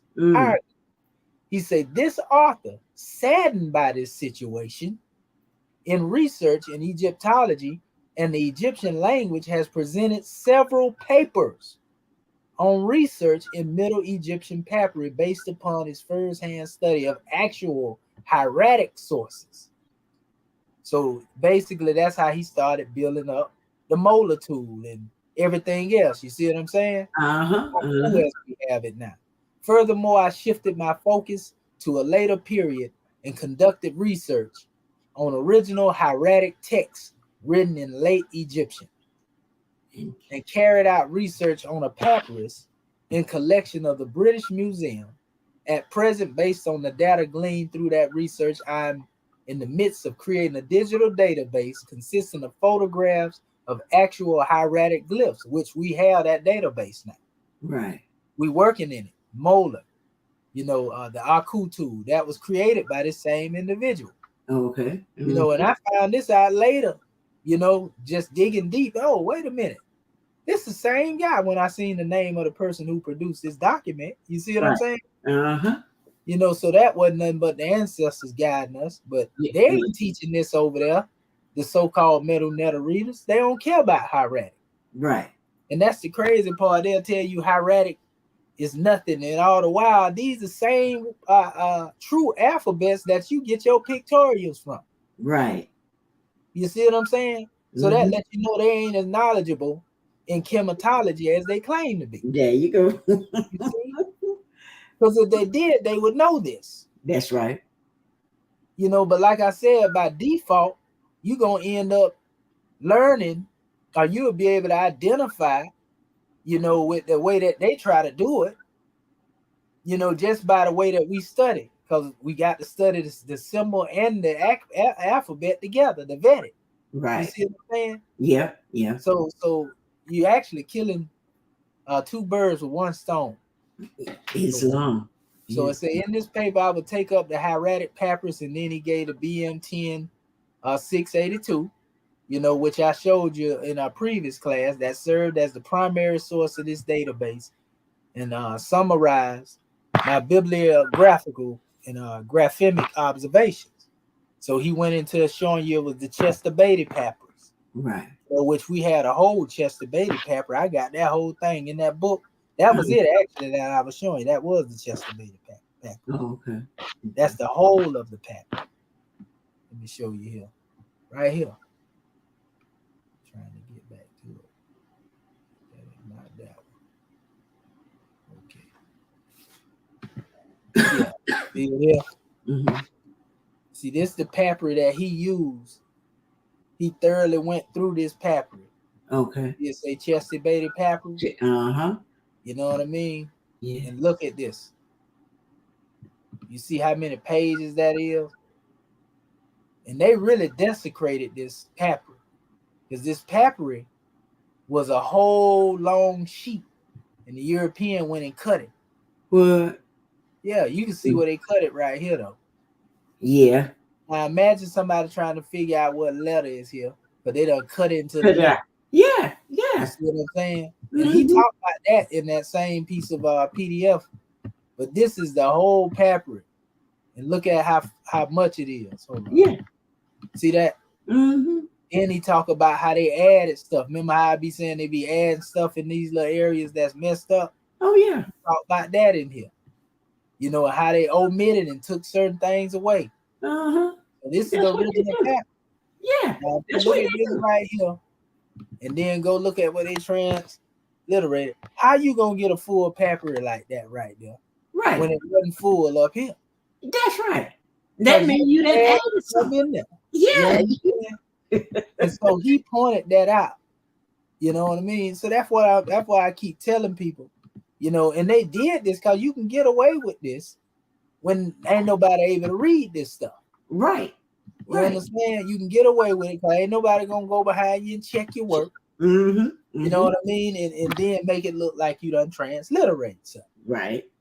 Because what it is, they gonna go off the fact that these pictures right here, where they is in Egypt on the pyramids, you understand? But they ain't telling you that the way our ancestors demonstrated this, you know, was metaphysics, and they came up and created and made it into the alphabetical aspect. Right, right. You know what I'm saying? And that's how they killing our people. That's why it don't make no sense to them when we trying to tell them, because they saying, well, it's on the pyramids. Yeah. So you see how they done pull the wool over their eyes? Well, that's what they always do. But the methodology they using to decipher and translate our ancestors didn't do that, because it was originated on the Rosetta Stone, which came way after our ancestors. That's right. You see? And that's why people so hard to get it. That's why it's so hard for them to comprehend this simplicity in what we're saying right now, because they need to go through this process we went through. There you go. That's right. If they don't do that, they're going to accept the way the European gave it to them at face value. That's right. You know, and it ain't hard. Then another thing, like we keep telling them, the Rosetta Stone was basically a celebration. A celebration now of our people being overthrown. Yes, yes. And so you mean to tell me you gonna honor that? And but like I said, I have to compare that to then why y'all getting mad at the Moors? Right. Talking about y'all don't want to y'all do everything you can. The Moors enslaved the Africans. But he got a whole document here where the European is championing, and they done wrote it in stone. They got some sellout scribes that rolled out with them because they gave them money and prestige. Now by that time those was definitely Hyksos, Right. you know, and these ones help overthrow and keep the Nubians at bay because the Nubian were trying to get them up out of there. And so in the Rosetta Stone, they was celebrating. No, we getting these ones. We overthrowing these. They ain't coming back up in here at all. And they call them rebels. How you gonna call the natives to a land rebels? You the rebel. Yeah. You came in and overthrow the natives. So when you got a stone that come from that level being written under duress by some sellout scribes too, Right. that was there, then how in the world you gonna use that to try to transliterate something that was way more ancient, way back during the time of the old kingdom? Right. When they did, in order for you to do that, now what you gonna have to do, you're gonna have to go and find an alphabet chart that the ancient people demonstrated with. If you can't find no alphabet chart that was demonstrated in these letters before Champollion created his alphabet chart, right, then you already know what's going on. Yep. The alphabet chart was created by Champollion during his time. That's what they used to transliterate the Rosetta text. 7,000 more glyphs had been added to it, which means they was mixed, diluted, and tampered with. You see what I'm saying? Yeah. But we still see how it is that our people are confused and thinking they reading hieroglyphs. No, you using the system of the Ptolemies. You using the system of the European. But our ancestors didn't do that. When they put this in the pyramid, these symbols, they was able to go through them just like you've been seeing me do. That's right. By eye. And observe it. You know what I mean? They put it there, but I'm saying, you know, they was expressing things metaphysically. Right, right. All you got to do is know the nature of the thing that you're looking at. And you can go through there and come forth with, you know, different interpretations, just like I did the other day with the name Allah. Right. You see what I'm saying? Yeah. All you got to do is know what the thing is and know what's being said. For example, you know, if I was looking at this special expression here, right? And we know this symbol of Re or Ra, right? Right. You know, we know that the reed leaf represents heaven, right? So this is divine light from the heavens, and this represents spiritual vibration. You see? Yeah. Yeah. And I can go on and on and on and on with it. But I'm just saying that's how easy it is. I ain't need no alphabet to say that. Right. Right. You know, but if I sit down and put deeper thought into it, I can bring an even more greater exegesis of what I'm looking at. There you go. All I need to know is what these objects are. Right. And once I understand what these people, places, and things are, these nouns, I'm gonna put it in that terminology because it make it even better to understand. Once I understand what they is, then I can take my time and go line by line and sign by sign and bring you a metaphysical exegesis on the manifest without no alphabet. Whereas our ancestors really are recording, you know, what happened in their daily life or their daily activity. Right. You see what I'm saying? Yeah. So, yeah, it's just that easy. Yeah, it's but it take time and practice, you know, and so that's what we're doing. We reverse engineering it back into its original form, which is hierarchy. Islam. You know what I mean? And so, like I said, and I sent this out to the Moors too. And we, even with the term anaglyph, that's a term that already existed, and we brought it back into existence. Right. You know what I mean? He was saying during the investigation, not only were photographs taken of entire manuscript, I personally inspected the entire papyrus, as well as examined the fine detail in the glyphs while using Gardenia 1932-1935 for reference. That's why you heard me told you to use the reference in pulling out your signs. Right. You get what I'm saying? Because he had the man in his occupation, and that's what all of them go off of. But it says, I will set out the bibliographical and graphemic considerations ascertained through inspection of the manuscript and study of the photograph. You know, and then he said, so you're not showing your screen right now, right? No. No, he just reading. Just reading. Yeah, so it says, according to Gardenia, when British Museum acquired the original manuscript, It says the papyrus was a scroll that was 66 centimeters in length and 10 centimeters in height. Mm-hmm. So you see, this is where they was cutting it at. Yeah. Like I was telling you before, they was cutting that stuff. Right. And so yeah, he go through all of it and explain everything glyph by glyph. The style of the writing is determined from the date, like we already know. Mm-hmm. The sheets and the pages. He even give you the lines where they corrupted them, Mm-hmm. stuff where they added them. You know, Yeah. man, And he go. and I was gonna say, I mean, he that's his nature, but because did he do the same thing like that with Christianity? He took books out of the Bible, he twisted it up and changed everything. That's what he do. Well, think about it. A lot of this stuff was being demonstrated around the same time. Oh. While they was remixing Kemet, they was over there, yeah, they was dealing with the biblical demonstration too. Right. You So know, the Old Testament and all that. yeah.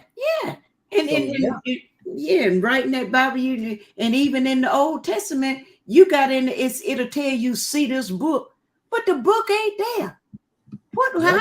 How am I gonna teach that? You telling me to see this book, but I don't even have the book. The book ain't even included because it was 66 books, and everybody else had more than the King James Bible what we had. You know, man, this is so exciting. Let me let my other sisters. Oh yeah, most definitely. Oh man, this is good. This is good. Yeah. You know, we always go back and revisit it, and if we go through it and check the videos out, that's the thing we could do too. I always go back to some of these videos we done did, you know, and check them out. You know what I mean? Because you'll see we done went over these demonstrations a couple of times. Right. You know, that also will make one sharper. You know, we got the information here, so we really can always go back and relearn what we already learned. That's right. You know what I mean? Yeah. It's just sitting down and doing it on our own time. There you go. That's it. You know, all praise be to Allah. He goes into that document, and I'm gonna share this document right here, let y'all see what I'm talking about. You know, though I was just reading from it then. Okay. But I'm gonna share it with you so you can see what you see that right there. It's okay. Yeah, we see it. Yeah, this is the document that was put together in the research. He telling you the research that he did. Okay. You know, talking about the rewritings. You know, duplicate writings that they had in there. Right. You know, we talked about where he went in there and corrected certain things. Right. You know, so this is a good document. I sent this to the Moors already too. Like I said, matter of fact, when we start going into our new tools, okay, you know, so yeah, it's just you get a chance, you'll be able to look at it. But in here, he tell you that Gardenia did not submit, you know, his findings, you know, in reference to dealing with the hieratic script. Right. He tell you that. You know, he said that he did it and then bring it to the people. Right. You know, see it right here. You talking about the Chester Beatty papyrus. Primary source used for this paper. He tell you where it was stored at. Right. And then again, he tell you that Gardenia represented the first publication of BM 10682. In that work, Gardenia included 11 late Egyptian literary works as texts. It says transliterated into hieroglyphs. Remember, I was emphasizing this before. Like, how are they gonna transliterate hieratic in the hieroglyphs? Right. You know, but that's what they did.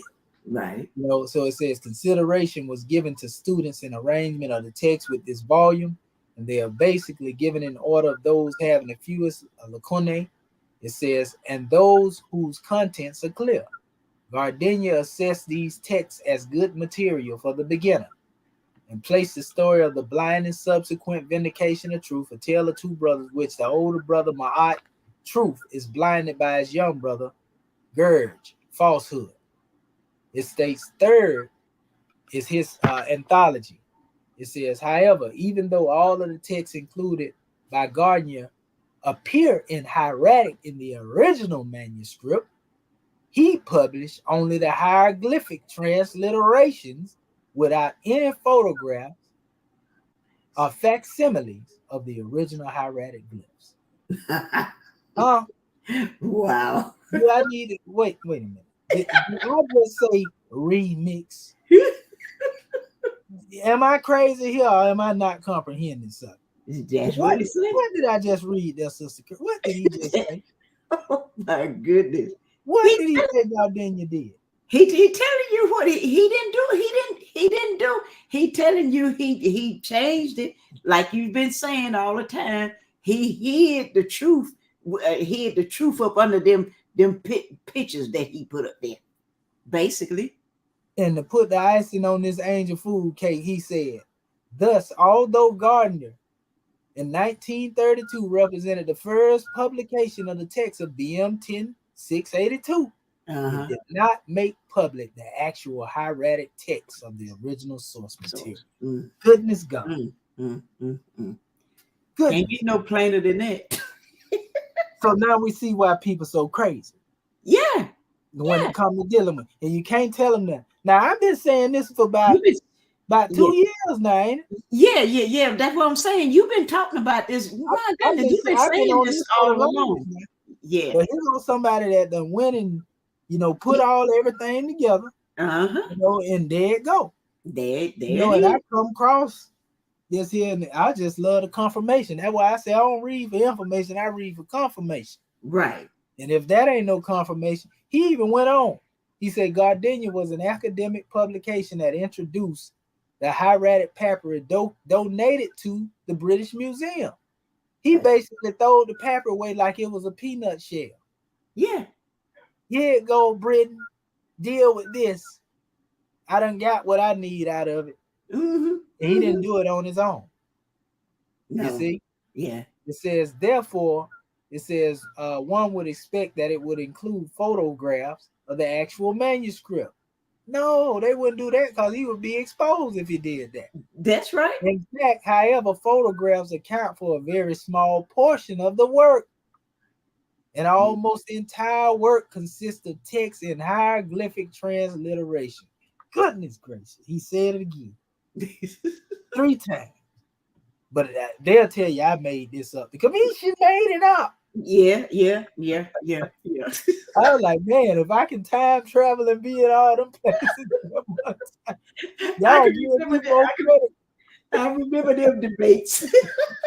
Oh, you made it up. Oh, I made it up, man. This document come from the 1600s. How, Sway? Oh my goodness. Wow. So yeah, they went on saying the same thing, talking about the hieroglyphic transliteration. However, some changes can be seen in the hieroglyphic transliteration. See, he done picked up on it. Yeah. See? Yeah. And we already know because we just seen a whole portion up there where papyrus missing and they got it filled in like it's there. Right. How you do that?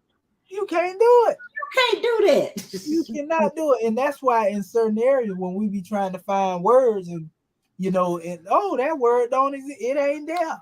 You know what I mean? Cause of this stuff right here that Gardenia had going on. I don't know what he was putting in his peace pipe, but something was going on over there. So Islam. Gratitude, God, man. Gratitude. Wow. Right. I know all my scribes enjoyed all this. Wow. Islam. Well, all right. All right, scribe. We know we done stirred up the ethers over there. We know y'all was over there swinging that scimitar together. Islam, Morris Ken. Y'all come on for Islam. And with that being said, I'm gonna share my screen real quick. Islam. Oh yeah, first I'd like to rise upon the body and give all man praise to Allah. Understood the prophet, honest our theocratic government, our royal council, our flag, seal, emblem, our divine constitution, our swift angels, Mufti, citizens, and like to all the Moors that I hear in the sound of my voice, all those that are paying attention and learning Islam, as I am. And with this, I'm going to share my screen. And honest to you, Dr. Minnie, Mohadi Shabazil, and our scribes.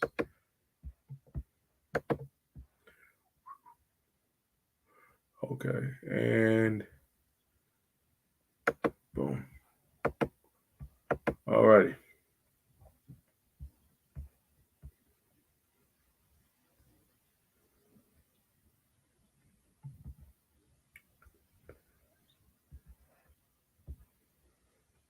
Islam.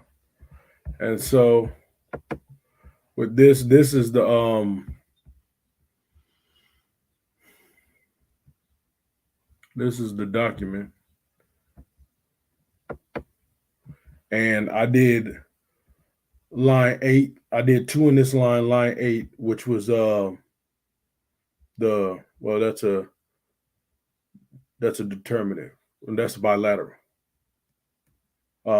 And this basically says it's the leg with the alabaster and water coming from it, right here. Pardon self, that's Neb, right? Nib. Okay. That's right. And to show you, Nib, hold on, let me get about it is. Where's that tool? What tool to use? The graphene. Okay, so the graphene, this is the same illustration as you see right here. That same illustration. That says Nib on. That says Nib as the hieratic speaks as the letters are hieratic.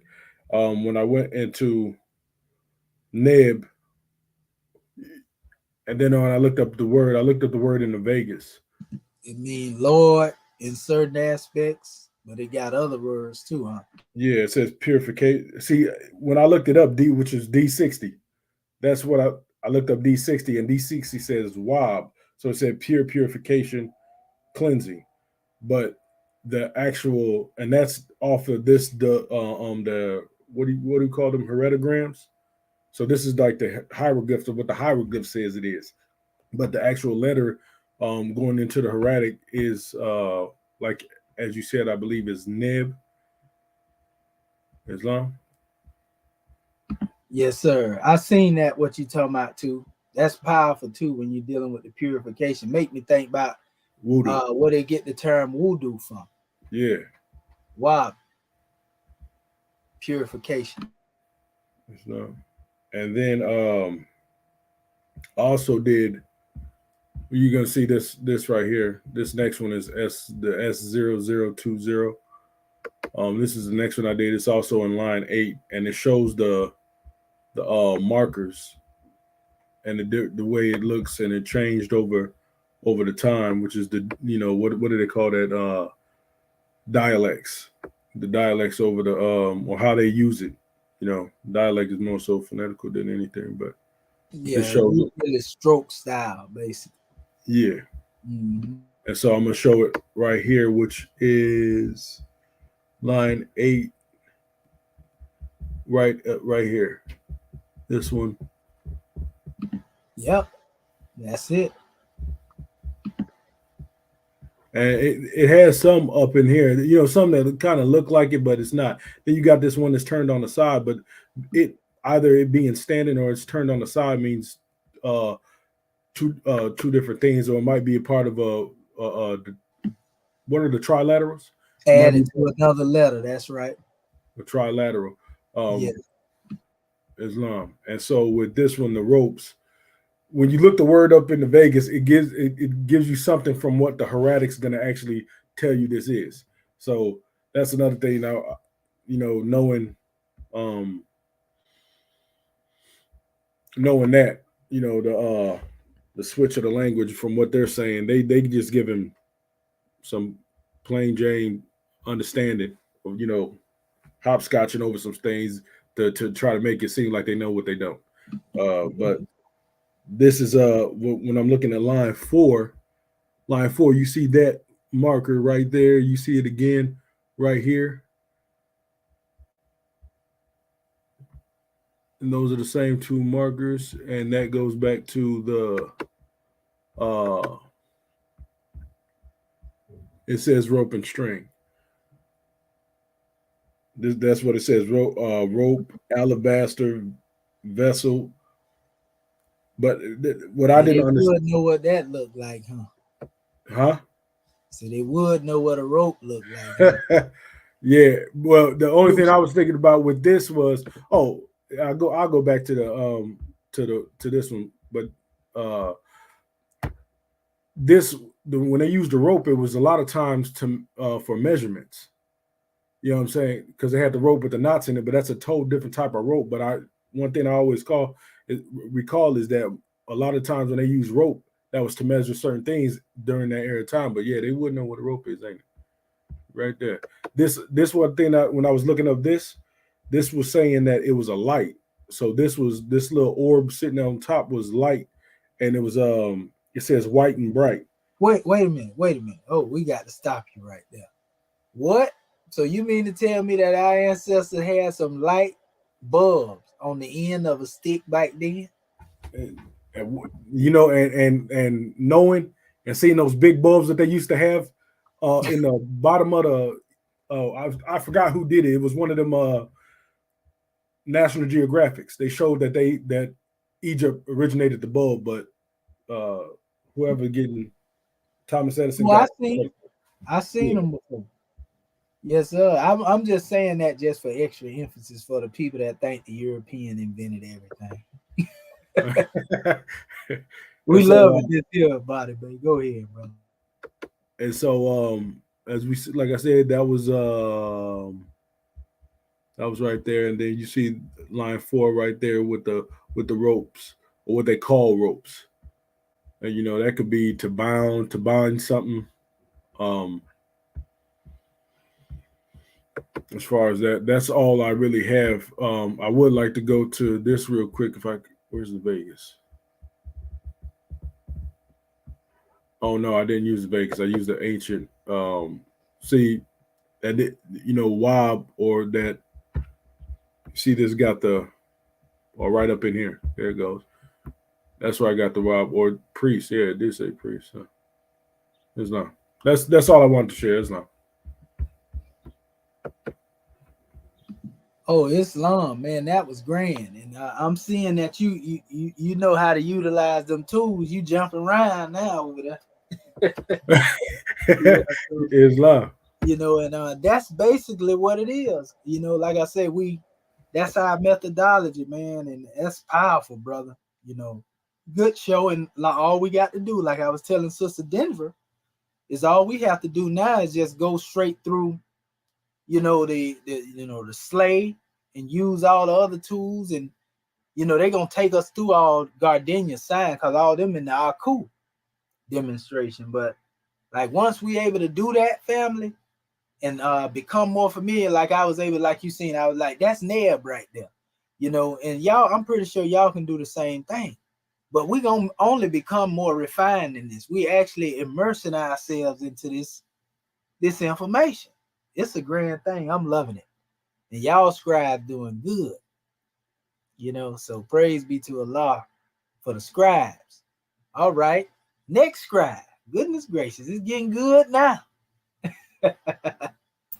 Islam. Islam. What you waiting on, Granddad?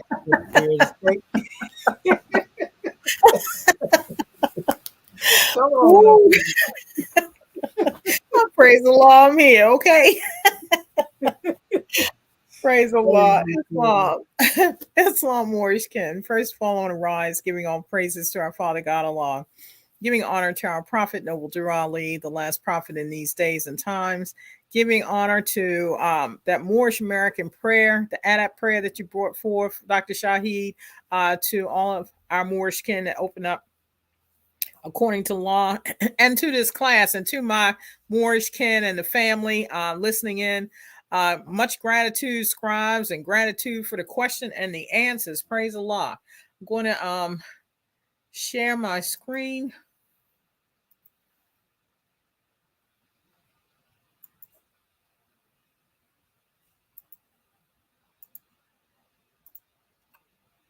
And let me know if you can see it. Oh yeah, we see it. All right. Now, and speaking with our instructor, as Dr. Dendra was stating, Dr. Shahid authorized that we can go into Poe. Now, what I did before I started even looking for the anaglyphs was to read Poe, to try to get a better comprehension and understanding of how to pull or, determine the anaglyphs, which is nouns, peoples, places, and things. So I went to the E.A.R.S medical papyri on page 8. This is the line that was pulled up, and this was line 4. And I had the first character I had the same as Dr. Dendra. And what I tried to do, Warsh Ken, was just look at this line and see if anything jumped out to me. And of course, this first thing, okay, now what does this look like? In reference to trying to determine the nature of the thing. And I said beetle, and then I went to Poe page 17, looking through what they had as markers or determinatives. And even though it's not exact, you can see the basic shape of it. And as the goddess stated, that looks like a beetle, which is which you were showing us in reference to the various papyri, and much gratitude for taking us through that, because it gave me a grander understanding to be able to, do these things on our own and make it apart and partial. And I also went to the hieratic lease on page 8, which showed the same symbol. But again, this looks like this. But you can see the similarities. And it had the, of course, the 3 letters of the hieratic language and the Unicodes down there. Now, the other thing that I saw, because you see that scarab beetle here and also here. But the other thing that I saw, which in reading, I noticed these 3 little dot things, which you can see it throughout that special line. And when I looked that up, it spoke about the stroke being a glyph for 1 and plural. Now you see this. They're saying analogy is fingers. And these are 3 strokes I was talking about, which is down here, which shows plurality. Now, I got that from Poe page 14, and also Poe page 34, dealing with the 3 strokes, whether it's this way or this way. And that's what I brought forth as far as my assignment is concerned. Islam. Islamism, and that's a powerful measure in and of itself. So anytime our people is able to see these things, like you pointed out, and there you go, your plurality, duality, and it ain't strange they try to put fingers up there, right? 1, 2, 3, 4, right. So we get it, but we just still kind of twisted with this guy Gardenia up here, hide and hieratic. Right. Our good brother, our Asiatic brother, put him out there. You know what I mean? And that's a blessing. That is a blessing, because more and more unfoldment, because like being able to go back in these ancient documents, and this is what you said since day one, going back there in the 1500s or wherever case may be, and pull this stuff out, and that we use as confirmation, like you stated, not for information, confirmation. That's right. Gratitude. Praise the Lord. Yeah. We definitely seen that they was a sham god in Kemet for the longest, and And all the while we've been saying this, and our people like, you crazy, you made this up.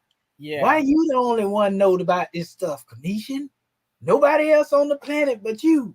Like Allah can't bless you. What you know, that's what I'm saying. Where your Virtues and credentials talents at? that Allah blesses each of us with. You know, Yeah, Allah blessed you with that. yeah, that's what they say. You self-taught. You know, you know. I'm like, well, what about all these other people, the European, that come up with making this stuff up out here? They didn't have no Herodotus. Them didn't have no credentials.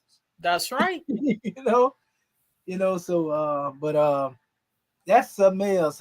We definitely own it. And like I said, if we go through and we vet everything, we go through, like, we deal with the slate. As y'all can see, we already picking up the pace. Mm-hmm. But we definitely got some grand measures that we won't put out here until we complete them. But we ready now to go into that particular area, and we're gonna use all the knowledge that we have, you know, gained at this point, because we all grew together. You know, even though, you know, I might have been doing my little thing or studying, but I growed even more with my Moorish kin. You know what I mean? Mm-hmm. We taught each other, we teaching each other. And so this is powerful. It's like every time y'all come up here, y'all might be like, I only bought this portion, but everybody bringing a piece of the whole. So the assignment is always being completed. That ain't nothing but the ancestors. Now, I do have one question, Dr. Shahid. Back to the slay document. The numbers on the right-hand side of the page, is that stating the stroke position? Yeah, they actually have a thing at the bottom of the page is where they show the strokes. Okay. At the same, if you scroll down, all the strokes they use, they'll show you the different angles. Okay. You know, how they sit, you know, wherever they put them. So yeah, a lot of that's dealing with the stroke sign if it's not the actual anaglyphs, dealing with the breakdown in those and that what we call the Unicodes. So like if you look to the very bottom of the page, you'll see, okay, where it says 7, and then you go and match it up with the 7, and they showing you the stroke that look like that. Okay. You see what I'm saying? Yeah. Gratitude. Yeah, so they all down there. That's all that is. But they definitely the best friend. What I like about the slay document is that it got the Unicode and the transliteration already there. Yes. You know, and so once you get that and you go over into a dictionary, you know, you can already see what's going on. Then you can tell which particular author of a dictionary chose to use a K over a G, because you'll see that all the time. Because sometimes you might see the word, and I remember seeing this, and you probably have too, Grand Secretary of the State. If you ever seen the word Gep, which represents the father of Osiris, you probably seen it in certain aspects as Seb. But then you see some people that say Kep with the K. You know, so different stuff like that right there. If you don't know, it'll throw you off and make you think it's something totally different than what it was. But no, this is just a different way of being stated based on the document, you know, before us and who they was drawing from. You got to remember, some people were drawing from Lepsius, some was drawing from Gardenia, some was drawing from E. Wallace Budge, some were drawing from Champollion. So all these different people, you know, coming forward with these measures, that's where it come from. So you'll see in certain places where they have a W, and then some places that W is replaced with a U. We understand that because that sound shift. Right. You see what I'm saying? And it's just certain things like that right there where you can expect, even where a P is interchangeable with a B. You know, depending on, you know, Islam. And you know what? When you were saying that, Dr. Shahid, also in dealing with transliterations, like Hotep, for example, certain letters without the vowels, which seems natural into saying the word, placing the vowels in it, where Rome has it one way, it's like that doesn't even sound flowing. You know what I mean? And I know that's the Hierophant within ourselves, you know? That's right. Yeah, when we be looking at it without the vowels, that's right. It's natural for us to be able to say it as it is. And I think that's probably the best way to be to where we become adept in being able to see it without the vowels, because that's one of the main dilemmas you hear people talking about, where the vowels really wasn't there anyway. So, okay, well, we're going to go with the spirit of what we see. Right. You know what I mean? As opposed to what somebody, because Wallace Bud said, though he chose the letter E to put in between most of them, he think it was more close to an O. You know, but he chose E, you see? And then I tell you one thing that we can do with the vowels. If we really wanted to try to place a sound in there, all we got to do is go and study, you know, the different languages that are intact in Africa now, and look at what they use in most statements. And whatever dominates, then you use that expression, because it's coming from our people anyway. You know what I mean? Yes, we could put a rule out there like that when we put everything together in completion, you know. Whether you go into you know, the Bantu languages or whatever. But nevertheless, one thing we found out is easy, and y'all did it. Remember, y'all put y'all alphabet together just to show our people how easy it is to put some symbols on the side of some letters. Some of our Moorish kin chose the Hebrew, some chose the Arabic. You know what I mean? And that's how Champollion basically did what he did. And so we got a working knowledge of this stuff, and you can't just tell us no anything.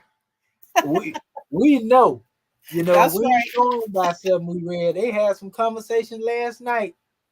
Our family was building on that, and it's steady going back and forth, and it's because they don't have this insight that we have. Out of all the years of studying what they've been studying, and they still ain't came across this, that mean that one been reaping in a scanty way, like you say, Grandmaster 17. You know, because if they wasn't reaping in a scanty way, then surely they would know this stuff right here, especially if they've been doing it 30, 40 years. Right. You know, so that's a whole nother measure. So yeah, gratitude. You did a grand job. Praise Allah. Gratitude. And before we go to our brother Edwards Bay, while he over there getting it together, we gonna go into this area right here and show our family something, just on what we just spoke of a few minutes ago about creation. And I'm gonna probably purchase this guy's book just for the sake of checking it out. But this is a people over there in Wales. Well, I wouldn't say Wales, but they're European, and they actually say they use Welsh, and they say the Rosetta Stone fake like we say, but they got their own alphabet, you know, that they use outside of that, and it's coming out like they say it's supposed to. So this is hilarious the way this guy demonstrates. Let's see if he's gonna let it come on. I know good well. Oh, I think it may be low. Let me see. Let's see. We know how Rome is. They don't want you to get the truth out there too. They go to doing all type of crazy stuff. Come on now. Let's see.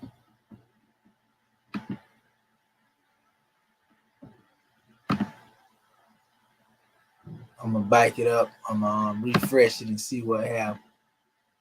And I'm gonna see if it started without me.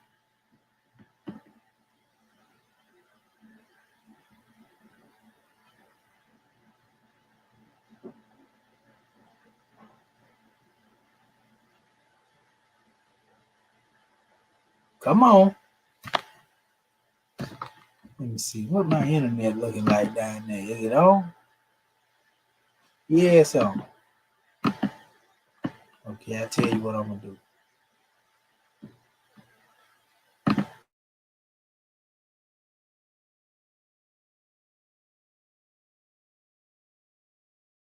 Gotta do it quick before they cut us off.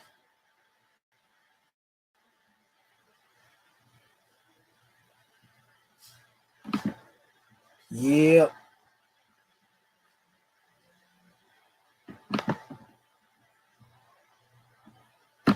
I'm gonna try it this way right here. They ain't let me go into that.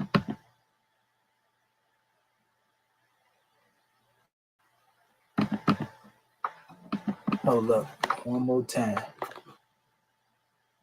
Let's Let's see if I go into it again, they let me do it.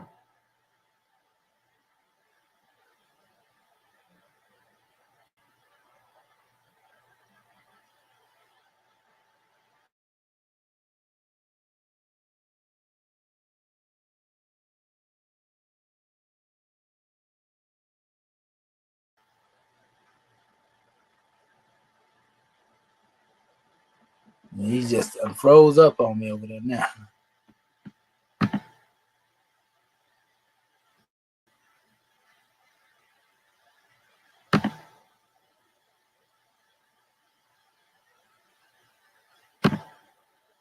Yeah, they don't want that to be seen, do they?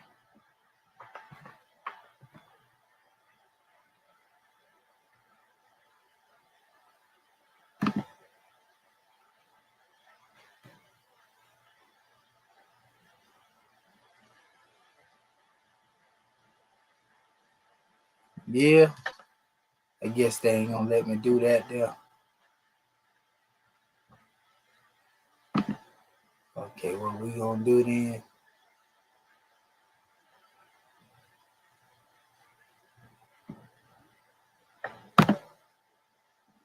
Stop share. We gonna close that demonstration out.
Islam, he dropped off. He'll be back in a second.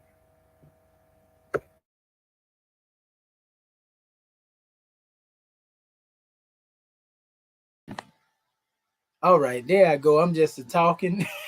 Can y'all hear me, Morris Ken? Islam. Right. I thought you were still working on that. I did too. I can hear the boot boot. I was working on it. It came on too. So let me get it right here. Goodness gracious, David. I looked and I was by myself. I said, wait a minute. Here we go, boys. Skiing right here. Let me know if you can hear the audio. According to British Museum, anyway. Yes. Okay, there you go. All right. It's also, I would say, the most famous stone in the world. I can't think of a more famous stone than Rosetta Stone. It's quoted as the basis for all Egyptology and understanding of hieroglyphs, but you can't actually read it because even if you did know how to read hieroglyphics, it's so mutilated. And what's that? What's that? There's a bird. What kind of bird? You can see the forked tail. All right, so it's probably but there again, it's got the vulture's head. It's just not right. It's just not right. Why have you got a vulture's head and then a swallow's tail? Why is this all bashed up? It's so is it like just so happens that the Rosetta Stone, the one thing which is the potential translation device for the whole world, and everyone, I think you can get software of Rosetta Stone to translate languages, just happened to be really badly made. This is what's on display in the British Museum. It's so the most visited that the one in the British Museum, you see how the Rosetta Stone look there? You can't even see it, basically. So what you've been seeing now recently is basically like a replica.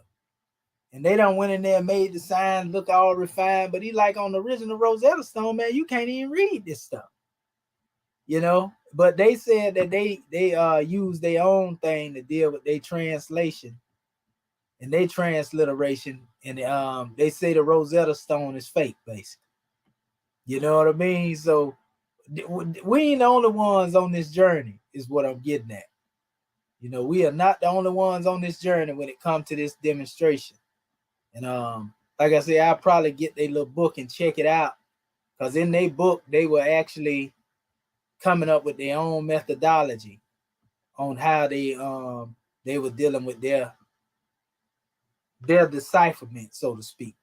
And it just goes to show, if they was able to adapt the alphabet to their own language in Wales now, and that ain't far from where Champollion was from, but if they was able to do this without using the methodology he used, then think about it, family. Hello, and thank you for stopping by Britain's Hidden History. Where it's at. Trying to figure out, he had an actual video up here where they were showing their book. I forgot what they called the name of their channel.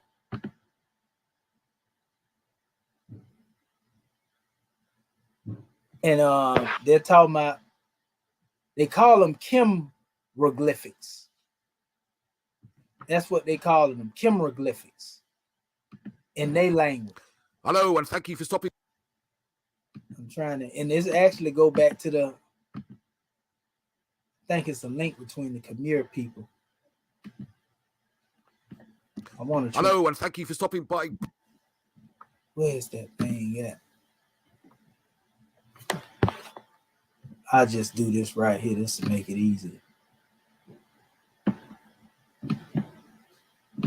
Notice what it said right there. Hieroglyphics also unlocks the hieroglyphs so that you can read them. Now, that's males right there. Hold up, let's see. I think it right here. Here you go, right here. Look at what they did.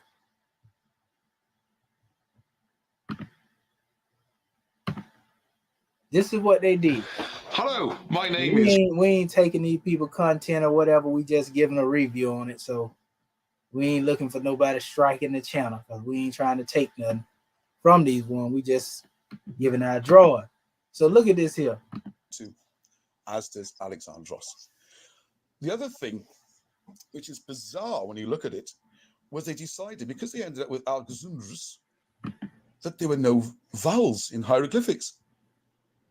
It's just bizarre when you look at it, because the first word deciphered, Ptolemy's, where you got an O as a vowel, I would call it a double E. That's a single E. It's a double E. Why it becomes Y in the conventional or E, I don't know, is strange, really. But anyway, one or two vowels when you look at it, or three. Cleopatra is full of vowels. E, O, A, 4 vowels. Alexandros, it's not because it's a time thing or a recent invention. It begins with a vowel. So the idea of no vowels is crazy. And what you'll find, once you look at the Welsh words and the roots, like this one, for example, roch, gives you the ro sound, which is by the Alexandros. And this is actually the one I use here, because this is to proclaim. We've got this, remember, we've got the chide and proclaim, and this is certainty. This is sikrai. It's a fastening bolt they use to hold the big stones together, sikrai. So ros. So as you might have seen, that's the symbols I use for my name. My name is Ross, so I have Ross, which is to proclaim with certainty, which I really like, of course. So you can look through all this, and there's all meanings. Another thing they might have noticed is, if this is an S, then why is that an S? Sorry, they're both the same, but this one isn't. Why not use the same one again? Well, this is because these are words, and they have slightly different meanings. Now, unfortunately, see what he picked up. Even though he reading the picture thing, he said, "Wait, why this sign ain't the same as this one? Because one, these represent words, and they have different meanings. Because we know this really is Sultanate, but that's a whole nother measure. A couple of disastrous assumptions were made at this early stage, which, I would say has caused 200 years of going down the wrong route and millions of hours of effort to try and make this increasingly complicated system work. Because if you're trying to make words out of letters, when you look at the general text, we got words making sentences and you think they're letters forming words, you've already got a big problem. The only way you can make it work is to start fiddling it, really. So one of the things that happened is that Champollion made an assumption that the same symbol can mean different things in different places. So yeah, it's a duh here, it's a tuh there, rather than realize there's a duh there as well. That, what seemingly small assumption, changed the whole history of hieroglyphics. Because from then on, you have situations where the same symbol can be made to mean anything. So the general approach is get a piece of text, try and work out what you think it means, and then make the hieroglyphics fit. So you end up with determinators, and some it's just decoration, all sorts of reasons to explain why these hieroglyphics are appearing in the order they do. With the chiroglyphics, you just read it like a sentence, because each one is a word, not a sound. The sounds just come when you make it. You see, he's saying the same thing we doing now. Now he applying the same principle we applying. Everything represents a word, a place, person, place, a thing. In a word out like this. That was a massive assumption, which caused, disastrous problems, really. And the other one was, of course, which already implied, is that in the same way as you use sounds here, Thomas Young said you cannot use the same system outside in the text. It does not work. But Champollion was so convinced he had to make it work, and you end up with the sort of gobbledygook, some of these words you see with lots of consonants all in a row and no vowels. And then you're allowed to just add a vowel. What the very famous Egyptologist, possibly the most famous beyond Champollion, is Budge from the British Museum. He called them vowels of convenience. You could put a vowel in to make the word easier to pronounce and easier to remember. Like one example is we go on to a lot of these names. One is Ptah, the god, and they had a P, a T, and an H. So some Greek academic just put an A in because Ptah sounded like a Greek word, and that was that. No reason for it to be there. Actually, as you know from looking at the beginning of Ptolemy here, it's the same one, same two symbols. You see a Ptah. The third symbol is actually an S, which we'll come on to, and it means brisk or vigorous. So supreme when you are vigorous, and you pronounce it portis or portisy. So there you go, another example, and we'll come on to more of those. Now, the thing with Coptic, I'll do more of this on the history, is that it was a dead language. It hadn't been spoken for hundreds of years. There's a few religious chants going on and stuff, but nothing that understood the language, much in the same way as many Catholics would worship in Latin without knowing what the language meant or really how to say it properly. So anyway, he resurrected this language and he decided how everything should be spoken. He was a Jesuit priest, an amazing genius of a man, published 20, 30 books, history of China, all sorts. He had his Jesuit priests all around the world sending back information. He was compiling it into books. Amazing. But even he said Coptic has no relation to the native language of Egypt. Now, in the 1790s in Wales, people already noticed that almost as soon as Egyptology started, that a lot of the words matched the Welsh words. And that syntax we talk about, with the word order changing, matched Welsh. And completely independently, von Bunsen, who was an academic in Germany, or Prussia it was in those days, he came to the conclusion that the hieroglyphics are written in a form of ancient Assyrian. And this ancient Assyrian was a root of nearly all Indo-European languages. And you can see traces of it all over the place. Sanskrit, the Latin languages, French. You'll see it everywhere. But the one place where it survived unchanged was right on the edge of Europe, whereas he worded it himself, is jealously guarded by the Welsh, and the language did stay very much unchanged until very recently. So as long as you get a dictionary that's a few hundred years old, and you can get these online for Welsh, you can find the words and they work. So here's the first one. Just look at it a bit closer. Ptolemies. So here we have the conventional sounds they attributed. And here you see the Cumberoglyphics. So it's very similar because we both know what the word's supposed to be. The big difference here is with this lion, where you got the le, because you got cleu for lion. So you got le, you got the e as well. Okay, and much like French, and we'll see examples in a minute. If there's a consonant next, it's le. So you got lem, Ptolemies. And if this is a vowel, same as you do in the French, you'd knock out the e, basically an apostrophe type situation. So you say, le for the in French. You don't say le enfant, you say l'enfant. So it's the same thing here. If this is a vowel, you see an example in a minute, that's not required. And it drops to an L. It just works. Let's have a look. So here's the name written out in full. So we start off, there's the door. You can see the version, which is a bit more clear. There is a door as well. Oh, just to mention, all these hieroglyphics, I've redrawn them from scratch and all the portraits and everything. So if you want to use them, help yourself, please give the mention to my name or Cumberoglyphics, but please, you can use them. I'm trying to encourage this, spread the word. Right, so the first letter of it's a door. The Welsh word is porth. First letter pa. So if you're spelling the name out, you got on your way to getting Ptolemies. The roots word or the intended word is por, which is supreme one.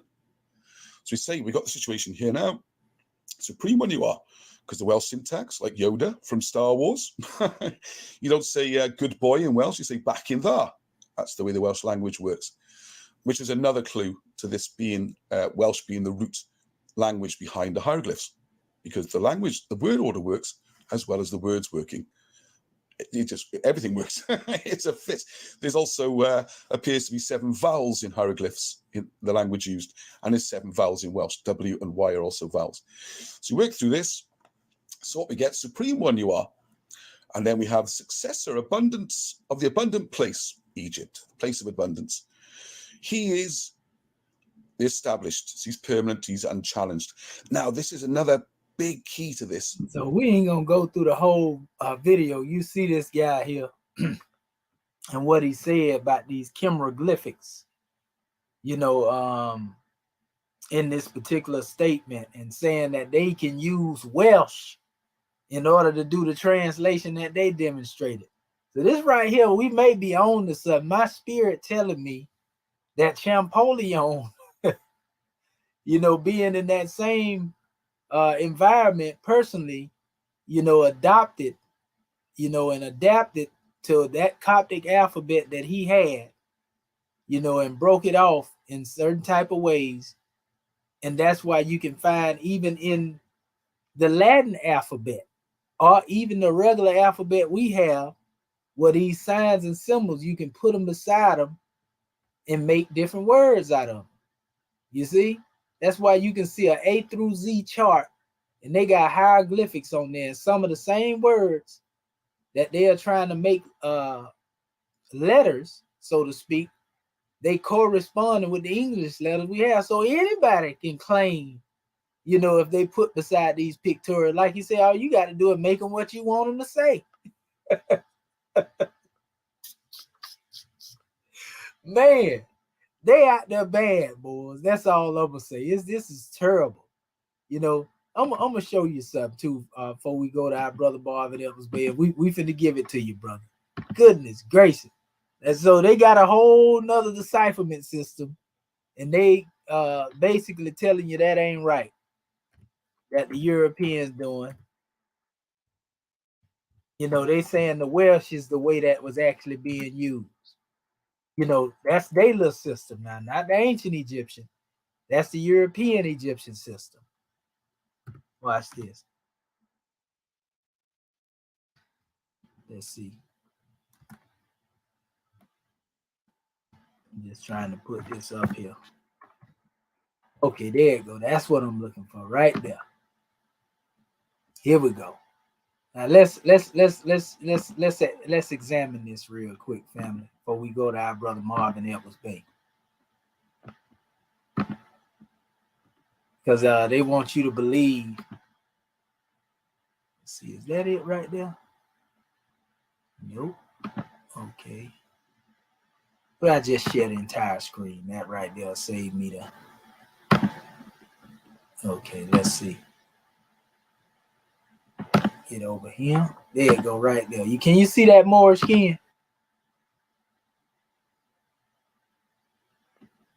I see your. We see something, but it's small.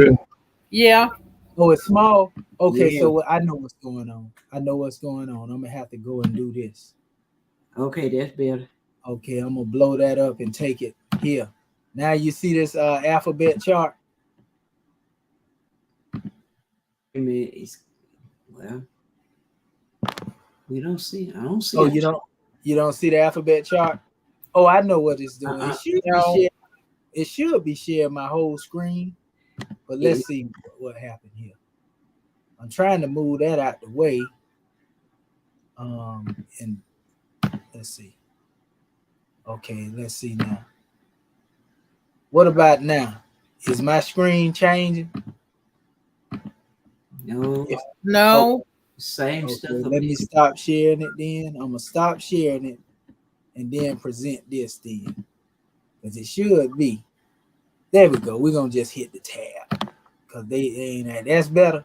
Oh yeah, we see it now. Okay. There we go. Now look at this here. Yeah. This is our alphabet in the English, right? Mhm. Watch it now. Watch it. This is the letter A.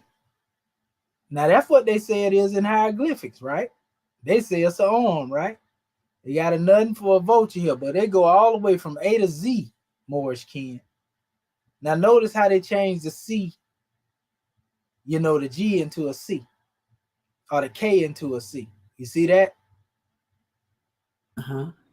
It's This would normally be a K right here, but they changed it to a C, right? Mm-hmm. They go your D, which sometimes they would call this a T right here. You see? They go to E. Remember he was saying E instead of the Y? Right. See it? They go G, they go H, they go to I, J. they go J. Then they got K again. Notice it. See it? Showing it's the same thing, right? Yeah. Then they got L, M, N, O, P, right? Q, R, S, T, U, V, W, X, which is really a K sound, right? Mm-hmm. Okay, ain't no V, they put Viper up there. And then it says Y and Z. See, that Z is interchangeable with S in this case. Y'all heard me say that before. Right. So my thing is what I'm showing you, you can actually write these symbols out in a word. If I would have chose this particular chart right here, this chart right here, I can write out a Hebrew word, right? I can write out the word Allah, which will be the vulture in this case. Two of these L's, or better yet, we can say the arm. Two of these L's right here, the lions, right? Yeah. And then go back to the A, and then go down here to this symbol right here for H. Yep. Right? You know what I mean? So if I wrote that, the name Allah, and transliterated it from these symbols right here, I can use any language. I can use Hebrew. I can use any language that's based off of this same Latin root right here. I think we done really, oh my God, we done come across something here. I know, right? I'm talking any language I want to now. Man. I can apply these symbols to and say that I done deciphered the hieroglyph. So you see how they get off? How they done get off? Yes. Oh my goodness. If y'all can't see that right there, I ain't talking about y'all, I'm talking about the people that's out there watching us. Right. If they can't see this right here, that's terrible. I can adapt any alphabet just based off this chart alone right here and make up my own hieroglyphics. So I don't even really need to say too much more after that right there. This is just terrible. And then they got three little determinatives, as they call it. We call them anaglyphs. They done put in here. You know? What they did that for, I don't know. But nevertheless, this is the prime example of what I'm talking about. And so technically, this guy using the Welsh, and I know it's real close to the English language. You know, I can see how he would say, all right, well, we can do our transliterations with the Welsh. Because it's already a Latin alphabet y'all using. Done hid it up on the few symbols that you caught. Basically, they did the same thing that the Canaanites did. How the Canaanites took certain symbols off the pyramid and created their own alphabet, which is different from this. They did the same thing. You know, so, I mean, we ain't even got to go there. Goodness gracious. But it's something else, though, when they got the European telling them they Rosetta Stone fake. And then they don't went and come up with their own means of creating their own little thing. They call them Anaglyphs. Man, the more that we see this, the more that this stuff is being exposed. So, all right, Brother Marvin Edwards, baby, come on in here. I know you're ready now.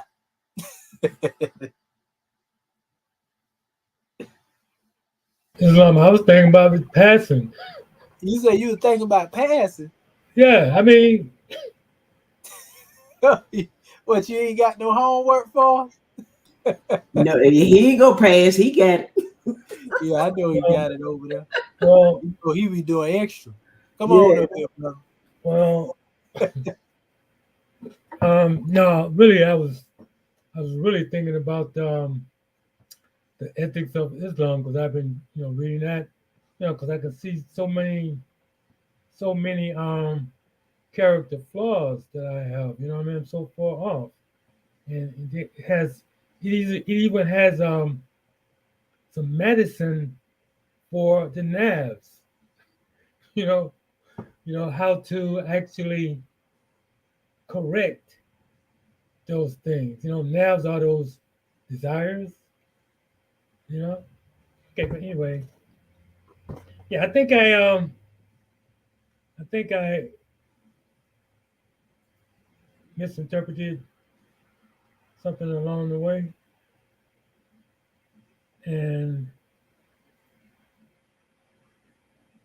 I need to basically just go back and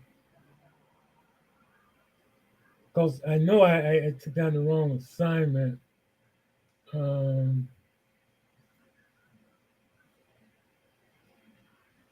Because I was looking at this one, top one, but it's actually the one down to the bottom. That I probably should have done. So what I did was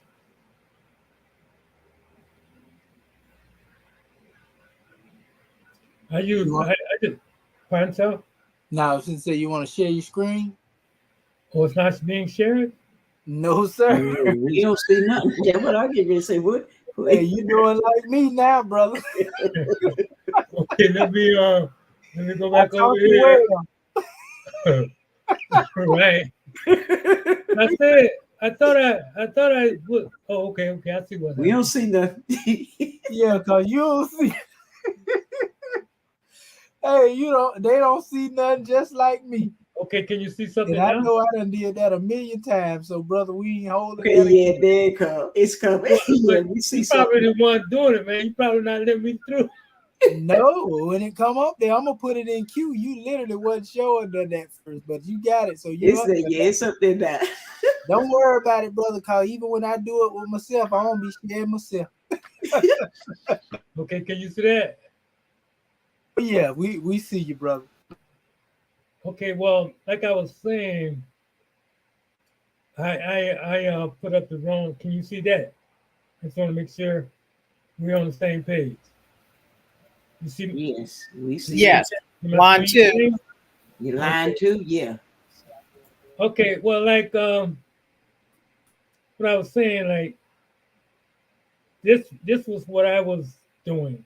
You know what I mean? Transliterating. I think this is actually one from the last week. Is that right? Is that correct? Yep. You in the old homework demonstration. Yeah. See, I think that's what I was focusing on. So actually, because I didn't show anything last week, so I'm actually playing catch up, so to speak. You know what happened when you miss one of them classes? I know. I see. It's all right, brother. Go ahead. But yeah, so I was coming from line 3, right? That's what I was focusing on. And so is this line 3 the same as that uh, hieratic class? I mean, hieratic demonstration that you guys did? Well, we was choosing different papyri just to give examples, but we did say the E.A.R.S papyri, was, could be used. One could use the pole, whatever. We mainly were just trying to pull out the matter of fact, that's the same thing Sister Curta Bay had up too. But we went over it earlier. But main thing we was trying to identify with the anaglyphs, which most people call determinatives. And these determinatives, So that would be you something just like trying to become. Yeah, there you go, right there. right there. You own it already. Yeah, just but yeah, I just didn't focus on that. You know what I mean? I looked at it's it all later, right.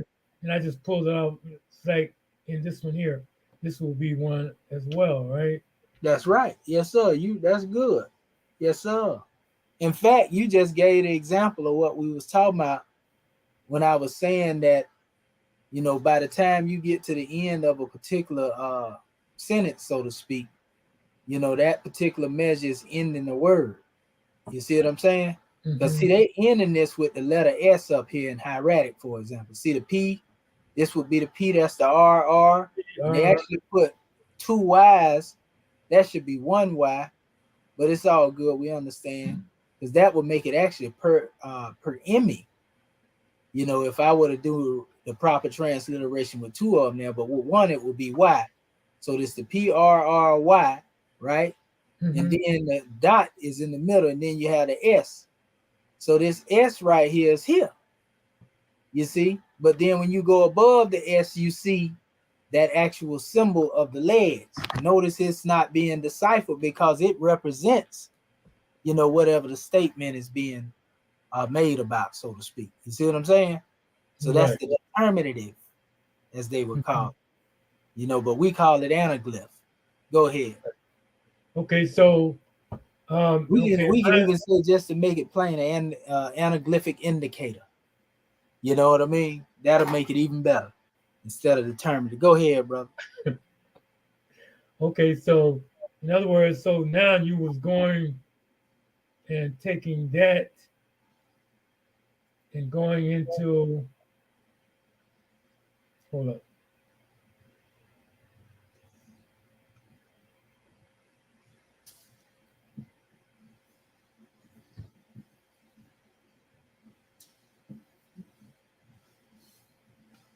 Right here, that's what I was trying to do. See, what I was doing, I was going into, where is it at? Oh, Gardenia list. And so what I was doing was, okay, going back to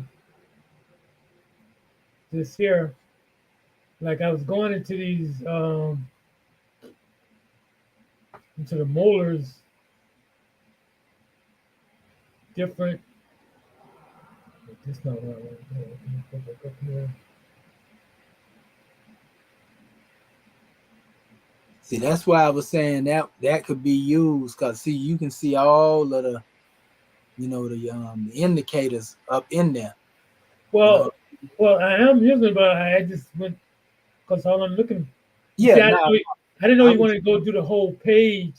No, you didn't have to go through the whole page. It's just whatever you chose to pull out. Like you said, though, you was doing a different homework, so that's the difference. But other than that, you were just pulling out the indicators, what they call determinants. We just trying to learn how to identify. Remember, we spoke on this before we called, for Sister Dendra called. And I was telling you that we just looking for the determinants. Remember, we had that conversation. Right. Yeah. So you ended up doing the previous homework. You know what I mean? That ain't on me. But it's all good. Okay, that's all right. I'm working on my ethics. No, you all right. Absolutely. We No, just using a little Moorish humor. no, that's real. I mean, but that's real because even it talks about all of that. You know what I mean? Enough for me to correct my nerves. One of the medicines is to observe it in others and don't do it. So basically, that's where I'm coming from. But yeah, and so I was coming from this particular one. Well, actually, it wasn't that one I wanted to use because actually, this is it here. Is this the same one? Yes, sir. Okay, and this actually same thing as this here when we go into Gardenia. Wait a minute, let me go back right quick before I go there. See, that would be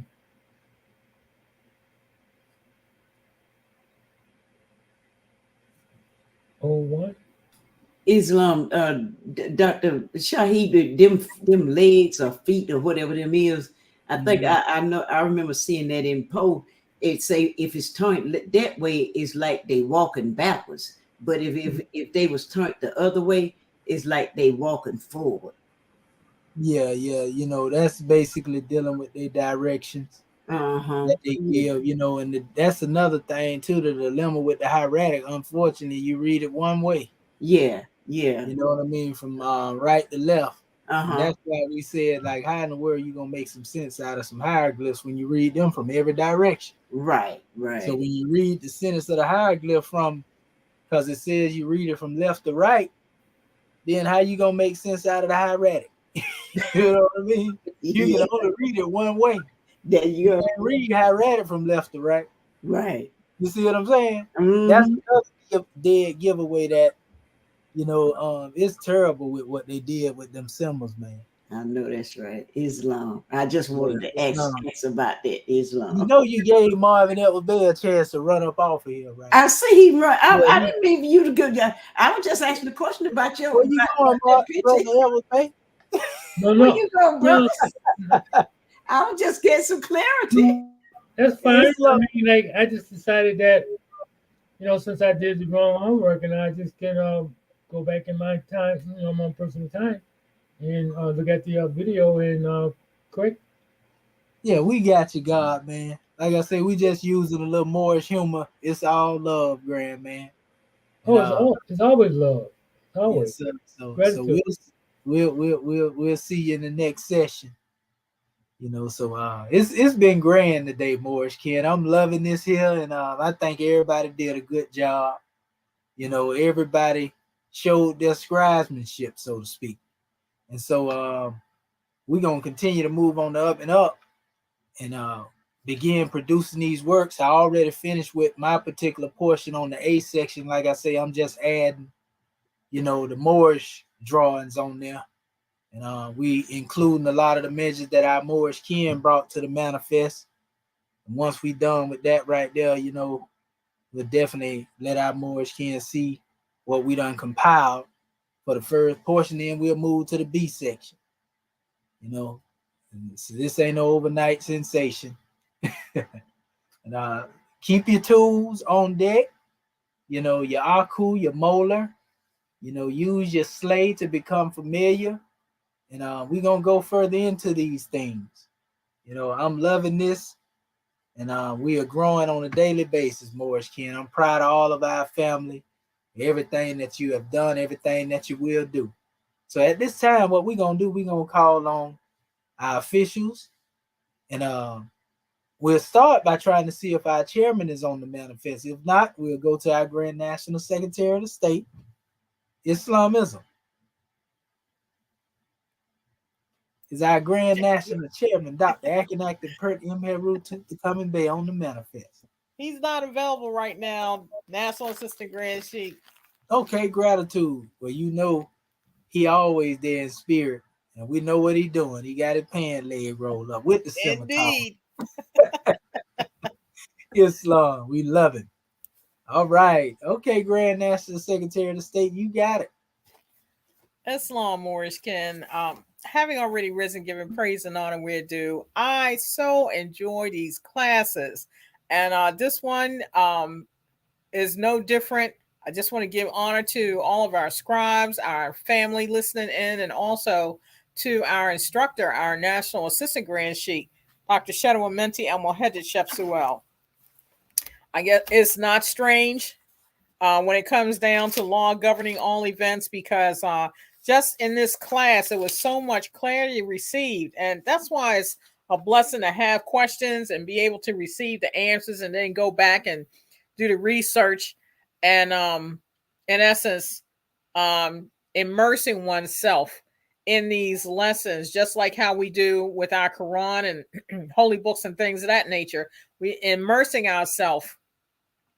And it definitely takes diligence, but it's becoming still challenging, in reference to the adventurous aspect of it, just as the title of the Book of Fire, dealing with exhuming of a nation. We're still exhuming, what our true lessons are, what our true language is, and being able to make sense of it, especially the metaphysical aspect. So I'm just so honored to be here, learning and growing. And it's just a blessing to be able to, sit amongst my Moorish kin and learn. It's a blessing when we have the questions and answers, because a lot of the times the same questions that I may have had or had not asked yet, it comes up anyway. So, and just much gratitude and honor to each and every one of you. And gratitude, Moorish kin, peace and love. Gratitude, Dr. Shaheed. And gratitude for that measure. Peace and love indeed, Grand National Secretary of State. Islamism without the schism. All right. All right, scribes. The floor is still open. Islamism. Islamism. Dr. Dendra Nia Kurtube, honors has already been given. And I tell you, I really did enjoy this class. And Dr. Shaheed, I have to let my Moorish kin know, especially the ones who out there listening, and even my scribes. And when I first started this, and that was a face statement that I was making, that I'm having fun. I'm enjoying this and I'm having fun, y'all. I'm having fun. I was calling those things to be not as though they were. And but now and the way the patience that you take with us, I just give you honors, God, man, on how you just help us and to help us to understand. And now when I'm doing this homework, I used to be all nervous and scared and like, oh man, I'm gonna have it wrong. But now I want you to show me where I messed up at, because that's how I learn. I'm anxious to do what I can do, and then have you come back and show me, okay, Sister Kurtube, you could do it this way. I'm looking for the correction. I mean, I welcome the correction, because that's how I'm learning. And the way you showed me about that slave, because like I say, I have to hear it over and over. I'm the type person, you have to use that repetition with me. That's when I get it. And then on top of that, when you show me, give me an example, and then just walk me through it like that, because I'm pictorial, I'm pictorial. If I see it, show me how to do it, then I can go behind you and do it. And that's what you did with that slave program, because I had been looking at it and I'm like, man, I don't understand this thing. How do you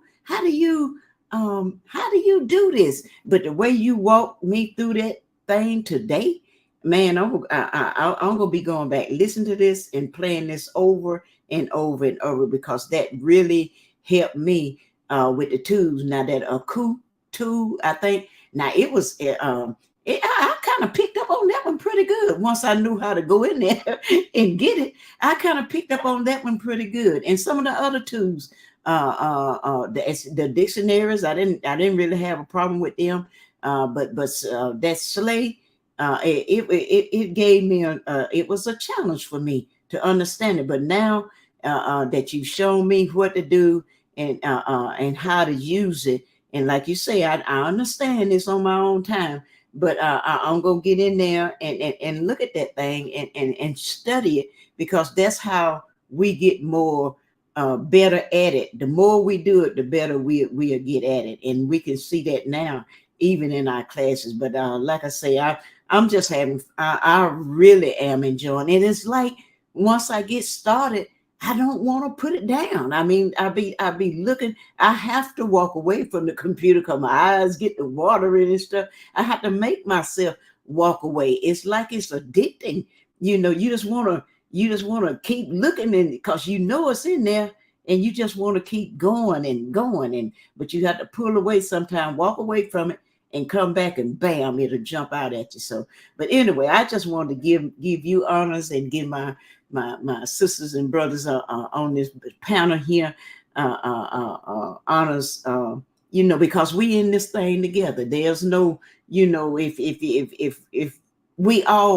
if we mess up, if I mess up, we all mess up. That's the way I look at it. And we all learning, but we don't mess up because this is new to us. So I don't worry about it now. If I get something wrong, or I don't do it quite right, I'll be glad for you to show me where I messed up so I can get it right and go back and do it again. Islam, gratitude, God, man, for letting me share. Peace and love. In Islam, it's that transparency that will also give our people room to grow, sister.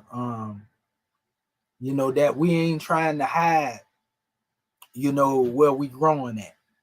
You see what I'm saying? We showing the world that we growing. And we ain't got no complex about that. Mean that we don't have an ego in place. We don't feel some type of way because we think we got something wrong or didn't do it. That's right. Because we all growing together. And we can only get great at what we doing. But it's going to show in how we apply it ourselves. I tell you something else that make it more interesting, though. To go even a step further, like we showed how to deal with the slave. Ones will find even more joy.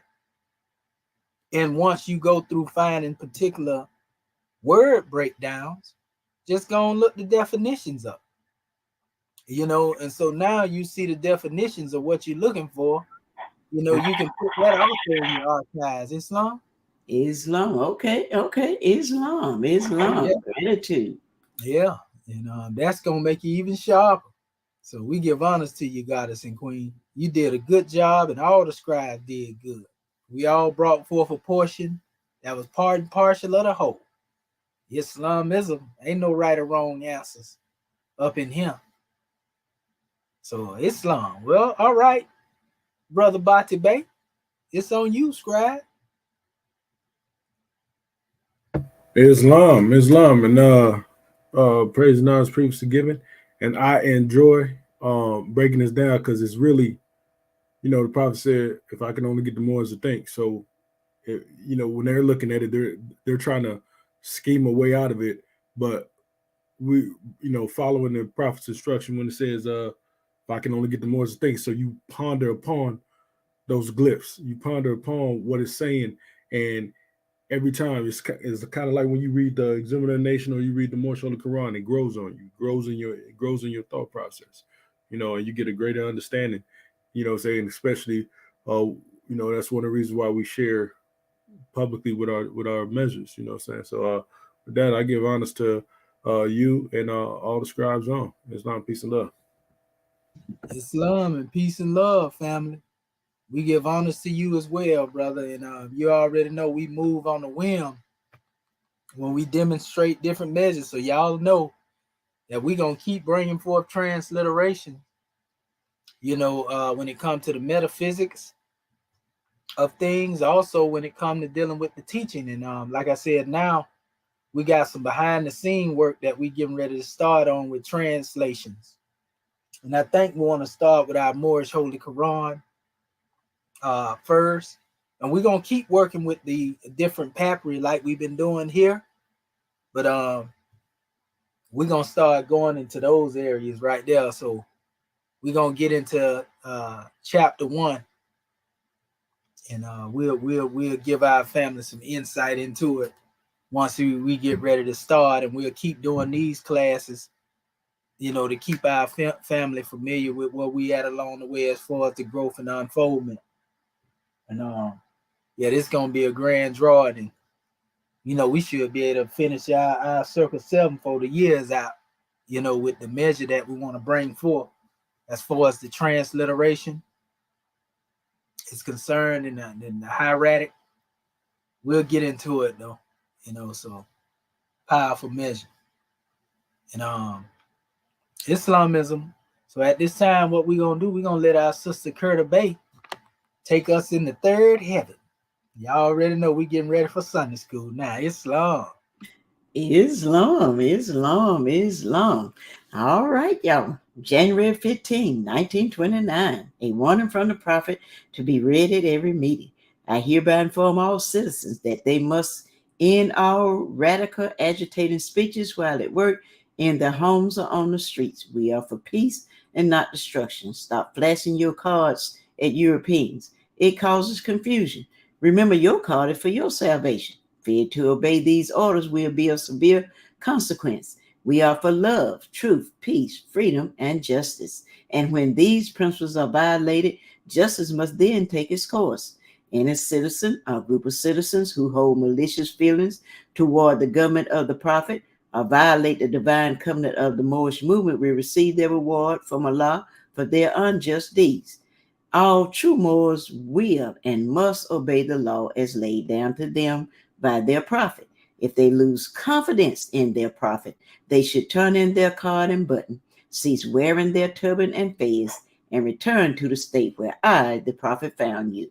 This is a holy and divine movement founded by the prophet Noble Jew Ali. And if the prophet is not right, the government is not right. The prophet, therefore, is sending out the divine plea to all Moorish Americans that they do their part in protecting their prophet and the government. This is an everlasting movement founded by the prophet through the will of Allah to redeem his people from their sinful ways, by the prophet of Noble Jew Ali. A holy covenant of the Asiatic nations. Ye are the children of one father, provided for by his care, and the breast of one mother have given you suck. Let the bonds of affection, therefore, unite thee with thy brothers, that peace and happiness may dwell in thy father's house. And when ye separate in the world, remember the relation that bindeth you to love and unity, and prefer not a stranger before thy own blood. If thy brother is in adversity, assist him. If thy sister is in trouble, forsake her not. So shall the fortunes of thy father contribute to the support of his whole race, and his care be continued to you all in your love to each other. Islam, Islam, Islam. This meeting is officially adjourned according to Act 2. Go in peace, Moors. Islam. Great class. Islam. Great class. Gratitude. Gratitude, Islam is a Moorish king. We love you. Love y'all too. We love you too. Islam. Love your family. Great class. Praise be to Allah. Islam is a Moor. See you in Sunday school. Islam. Islam. Marvin, I want my handwork. He ran. He ran about it. Islam, we love you, boy. Yeah, we love it. We love that, boy. We love you. Peace and love. Peace and love, family.